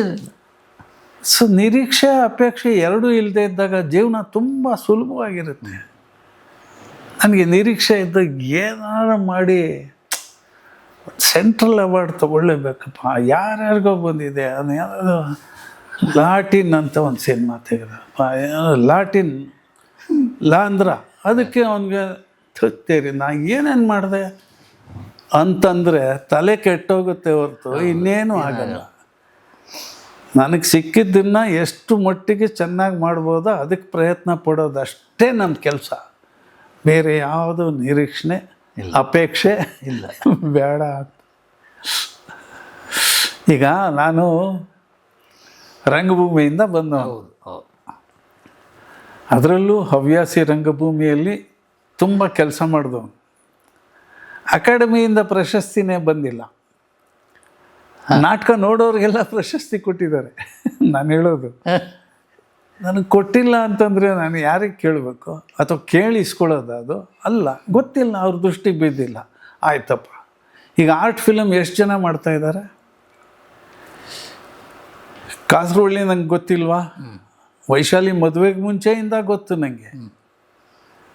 ಮನೆಗೆ ಹೋಗಿ ಬಂದು ಮಾಡ್ತಿದ್ದೆ. ವೈಶಾಲಿ ಅಂದರೆ ಅಮ್ಮು ಅಮ್ಮು ಅಂತ ಕರಿತಾ ಇದ್ದವರು, ಒಟ್ಟಿಗೆ ತಿಂಗಳಾನುಗಟ್ಟಲೆ ನಾಟಕ ಮಾಡಿದವರು ಎಲ್ಲ ಜೊತೆಯಲ್ಲಿ ಅಂತ. ಪಿ ಶೇಷಾದ್ರಿ ಗೊತ್ತಿಲ್ವಾ? ಗೊತ್ತು. ರಾಮದಾಸ್ ನಾಯ್ಡು ಗೊತ್ತಿಲ್ವಾ? ಗೊತ್ತು. ಅವನು ಸೀರಿಯಲಲ್ಲಿ ಆ್ಯಕ್ಟ್ ಮಾಡಿದ್ದೀನಿ, ಬೈದಿದ್ದೀನಿ, ಜಗಳ ಆಡಿದ್ದೀನಿ, ಎಲ್ಲ ಮಾಡಿದ್ದೀನಿ. ಕರೆದಿಲ್ಲ ಅವರು ಆರ್ಟ್ ಫಿಲಮ್ ಮಾಡುವಾಗ. ನಾನು ಕರೆದೇ ಇಲ್ಲ. ಆರ್ಟ್ ಫಿಲಮ್ ಗ್ಯಾಂಗ್ ಅವರು ನನ್ನ ಮಾತೇ ಆಡಿಸಿಲ್ಲ. ಬರಗೂರು ರಾಮಚಂದ್ರಪ್ಪ ಗೊತ್ತಿಲ್ವಾ? ನನ್ನ ಸಿನಿಮಾ ರಿವ್ಯೂ ಮಾಡ್ತಿದ್ರು ಮುಂಚೆ. ನಂದು ಉಯ್ಯಾಲೆ ಅಂತ ಒಂದು ಸಿನಿಮಾಗೆ ತುಂಬ ಹೋಗ್ಲು ಬರೆದಿದ್ರು, ಹಾಗೆ ಹಿಂಗೆ ಅಂತ. ಅವ್ರು ಸಿನಿಮಾ ಮಾಡ್ತಾನೆ ಇದ್ದಾರೆ. ಒಂದು ಆರ್ಟ್ ಫಿಲಮಲ್ಲಿ ನಾನು ಕರಿಬೋದಲ್ವ? ಕರೆದಿಲ್ಲ. ಅಂದರೆ ನಮ್ಗೇನು ಸಿಕ್ಕಬೇಕೋ ಅದು ಸಿಕ್ಕಿಲ್ಲ. ನಮಗೆ ಪ್ರಾಪ್ತಿ ಇಲ್ಲ. ನನಗೆ ವ್ಯಾಪ್ತಿ ಬೇರೆ ಇದೆ, ನನ್ನ ವ್ಯಾಪ್ತಿ ಬೇರೆ ಇದೆ.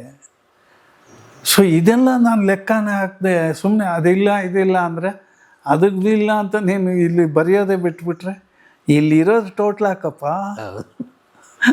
ಆ ಥರ ಸ್ವಭಾವ ನಂದು. Yes sir. ಏನೋ ಮಾತಾಡೋದೆಲ್ಲ ಮಾತಾಡಿದ್ದೀನಿ, ಇನ್ನೇನು ಮಾತಾಡೋದು ಅಂತ ಇಲ್ಲಿ ಕೂತ್ಕೊಂಡು ತುಂಬ ಮಾತಾಡಿದ್ದೀನಿ. ಮಾತಾಡಿದ್ದನ್ನು ಬೇರೆ ರೀತಿಯಲ್ಲಿ ಮಾತಾಡಿದ್ದೀನಿ. ತುಂಬ ಅಚ್ಚುಕಟ್ಟಾಗಿ ಜೀವನನ ನಮ್ಮ ಪರದೆ ಮುಂದೆ ಇಟ್ಟಿದ್ದೀರಿ ಸರ್. ಹೌದು sir. Thank you very much sir.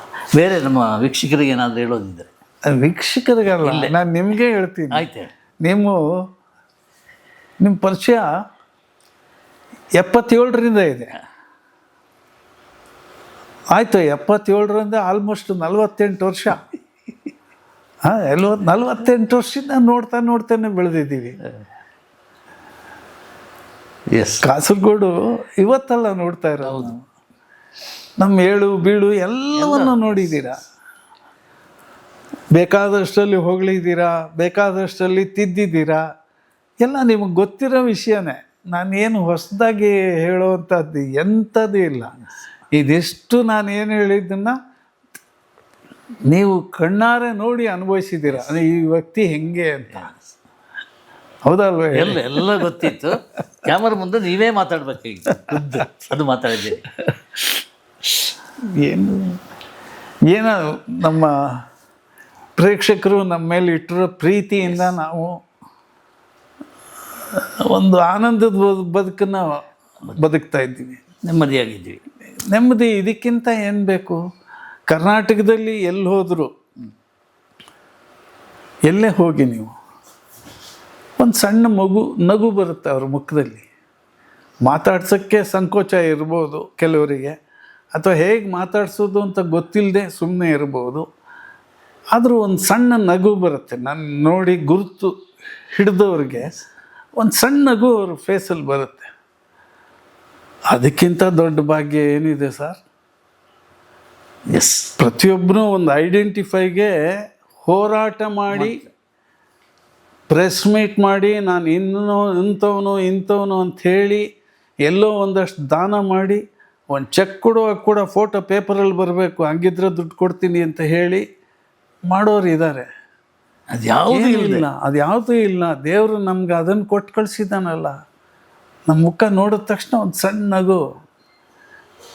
ಈ must be colonel, I tell you, is a colonel ಅಂತಾರೆ. ಯಾವುದೋ ಒಂದು ಸೀರಿಯಲ್ ಮಾಡಿದ್ದೆ ನಾನು. ಆಮೇಲೆ ಅವಳು ಹೆಂಡತಿ ಅಲ್ಲ ಅಂತ, ಇವನು ಹೌದು ಅಂತ. ಆಮೇಲೆ ಬಂತಾನೆ, excuse me sir, are you crazy colonel ಅಂತಾನೆ. Yes, can I have a pic with you? ತಗೊಳ್ಳಿ. ಅದೇ ಅದಕ್ಕಿಂತ ಅವಾರ್ಡ್ ಏನು? ಇದಕ್ಕಿಂತ ಇನ್ನೇನು ಬೇಕು ನಿಮಗೆ? ನೀವು ಯಾವ 38 ವರ್ಷದ ಕೆಳಗೆ ಮಾಡಿದ ಪಾತ್ರನ ಮನಸ್ಸಲ್ಲಿ ಇಟ್ಕೊಂಡು ನೀವೇನ ಆ ಪಾತ್ರ ಮಾಡಿದ್ದು ಅಂತ ಕೇಳಿದ್ರೆ ಆ ಪಾತ್ರ ಅವ್ರಿಗೆ ಇಂಪ್ರೆಸ್ ಆಗಿದೆ ಅಂತ. ಸೊ ಅದನ್ನು ಕೊಟ್ಟಿದ್ದಾನಲ್ಲ ನಮಗೆ, ಇದಕ್ಕಿಂತ ಇನ್ನೇನು ಬೇಕು ಸರ್? ಆಮೇಲೆ ಹೀನಾಯ ಸ್ಥಿತಿ ಕೊಟ್ಟಿಲ್ಲ ಭಗವಂತ. ಸಾಲ ಸೂಲ ಇಲ್ಲದೆ ನಮ್ಮ ಪಾಡಿಗೆ ನಾವು ಊಟ ಮಾಡಿಕೊಂಡು, ಯಾರಾದರೂ ಬಂದರೆ ತಿಂಡಿ ತಿಂತೀರಾ, ಕಾಫಿ ಕುಡಿತೀರಾ ಕೇಳಿ ಕೊಡೋಷ್ಟು ಭಾಗ್ಯ ಕೊಟ್ಟಿದ್ದಾನಲ್ಲ ನಮಗೆ. ಅಥವಾ ಯಾರೋ ನಮ್ಮ ಕಷ್ಟ ನೋಡಿ ಇದು ಇಟ್ಕೊಳ್ರಿ ಅಂತ ಆ ಥರದ್ದು ಕೊಟ್ಟಿಲ್ಲ ನನಗೆ. ಒಂದು 5,000 ರೂಪಾಯಿ ಇಟ್ಕೋಪ್ಪ, ನನಗೆ ಆಮೇಲೆ ನಿಧಾನಕ್ಕೆ ಕೊಡು, ಒಂದು ಇದಿಟ್ಕೊ, ನಮ್ಮ ಕಷ್ಟ ನೋಡಿ ಹಂಗೆ ಕೊಡೋ ಅಂಥದ್ದು, ಆ ಥರ ಇಸ್ಕೊಳ್ಳುವಂಥದ್ದು ಸಿಚುಯೇಷನ್ ಕೊಟ್ಟಿಲ್ಲ. ನಡೆಸಿದ್ದಾನೆ, ಗೌರವವಾಗಿ ನಡೆಸಿದ್ದಾನೆ. ಇದಕ್ಕಿಂತ ಇನ್ನೇನು ಬೇಕು ಸರ್? ನನ್ನ ಸಮಾಧಾನ ಇದೆ ಸರ್, ನನಗೇನು ಕೊರಗಿಲ್ಲ. ಮುಂಚೆ ಎಲ್ಲ ಹೇಳ್ತಿದ್ದು ಕೊರಗೇಶ್ವರ ಅವನು ಅಂತ. ಅಂದರೆ ನೋಡಲ್ಲ ಆ ಪಾರ್ಟ್ ನನಗೆ ಕೇಳಿದ್ರು ಕೊಡಲಿಲ್ಲ, ಆ ಥರದ್ದೆಲ್ಲ ಅಂದ್ಕೊತಾ ಇದ್ವಿ. ಆಮೇಲೆ ಅನ್ನಿಸ್ತು ನನಗೆ ಇದ್ದರೆ ಕರೀತಾರೆ, ಇಲ್ಲದಿದ್ದರೆ ಇಲ್ಲ ಅಂತ. ನನಗೂ ಈಗ ಫೋನ್ ಬರುತ್ತೆ. ಮೊನ್ನೆನೂ ಯಾರೋ ಫೋನ್ ಮಾಡಿದರು, ಅದಕ್ಕೆ 4 ದಿವಸ ಮುಂಚೆ ಒಬ್ಬರು ಫೋನ್ ಮಾಡಿದರು. ತಿರ್ಗಾ ಮಾಡಲಿಲ್ಲ ಅವರು. ತಿರ್ಗಾ ಯಾಕೆ ಮಾಡಲಿಲ್ಲ ಅಂತ ನಾನು ಫೋನ್ ಮಾಡೋಕ್ಕೆ ಹೋಗಲ್ಲ. ಏನು ರೀ ಮೊನ್ನೆ ಫೋನ್ ಮಾಡಿದ್ರಿ, ಯಾಕೆ ಮಾಡಿಲ್ಲ? ಏನು ನಿಮ್ಮ ಫೋನ್ ತೆಗ್ದಿಲ್ವ ಮರ್ಯಾದೆಯಿಂದ? ನಮ್ಮ ಫೋನ್ ಯಾಕೆ ತೆಗಿಯಲ್ಲ? ಯಾಕೆ ನಾವು ಹಂಗೆ ಕೇಳಬೇಕು ಅನ್ಸುತ್ತೆ. ಅವ್ರು ಫೋನ್ ತೆಗೀದೇ ಇದ್ದರೆ ಅವ್ರಿಗೆ ಇಷ್ಟ ಇದ್ದರೆ ಮಾಡ್ತಾರೆ, ಇಲ್ಲದೇ ಇದ್ದರೆ ಇಲ್ಲ. ಅದು ಬರುತ್ತೆ ಅಂತ ನಿರೀಕ್ಷಣೆನೇ ಇಲ್ವಲ್ಲ. ಈ ವಾರ ಕೆಲಸ ಇದೆ, ಈ ತಿಂಗಳು ಸಂಪಾದನೆ ನಮ್ದು ಏನಿದೆ, ನಮ್ಮ ಖರ್ಚು ವೆಚ್ಚಕ್ಕೆ ಬಂದಾಗಿದೆ. ಒಂದೇ ತಿಂಗಳು ಟೈಮ್ ಇದೆಯಲ್ಲ, ಯಾರೋ ಕರೀತಾರೆ, ಏನೋ ಆಗುತ್ತೆ. ಒಂದು ನಂಬಿಕೆ ಸರ್, ಆ ನಂಬಿಕೆನೇ ಬದುಕು, ನಂಬಿಕೆನೇ ಜೀವನ. ನಾನು ಹಿಂಗೆ ಇರಬೇಕು, ಅದೇ ಸರಿ ಅನ್ನೋದೊಂದು ನಂಬಿಕೆ ನಮಗೆ ಬಂದಾಗ ಹಾಗೇ ನಡೆಸ್ಬಿಡ್ತಾನೆ ಸರ್ ದೇವರು. ಅದನ್ನೇ ನಂಬಿರೋದು ನಾನು, ಬೇರೆ ಏನು ನಂಬಲ್ಲ.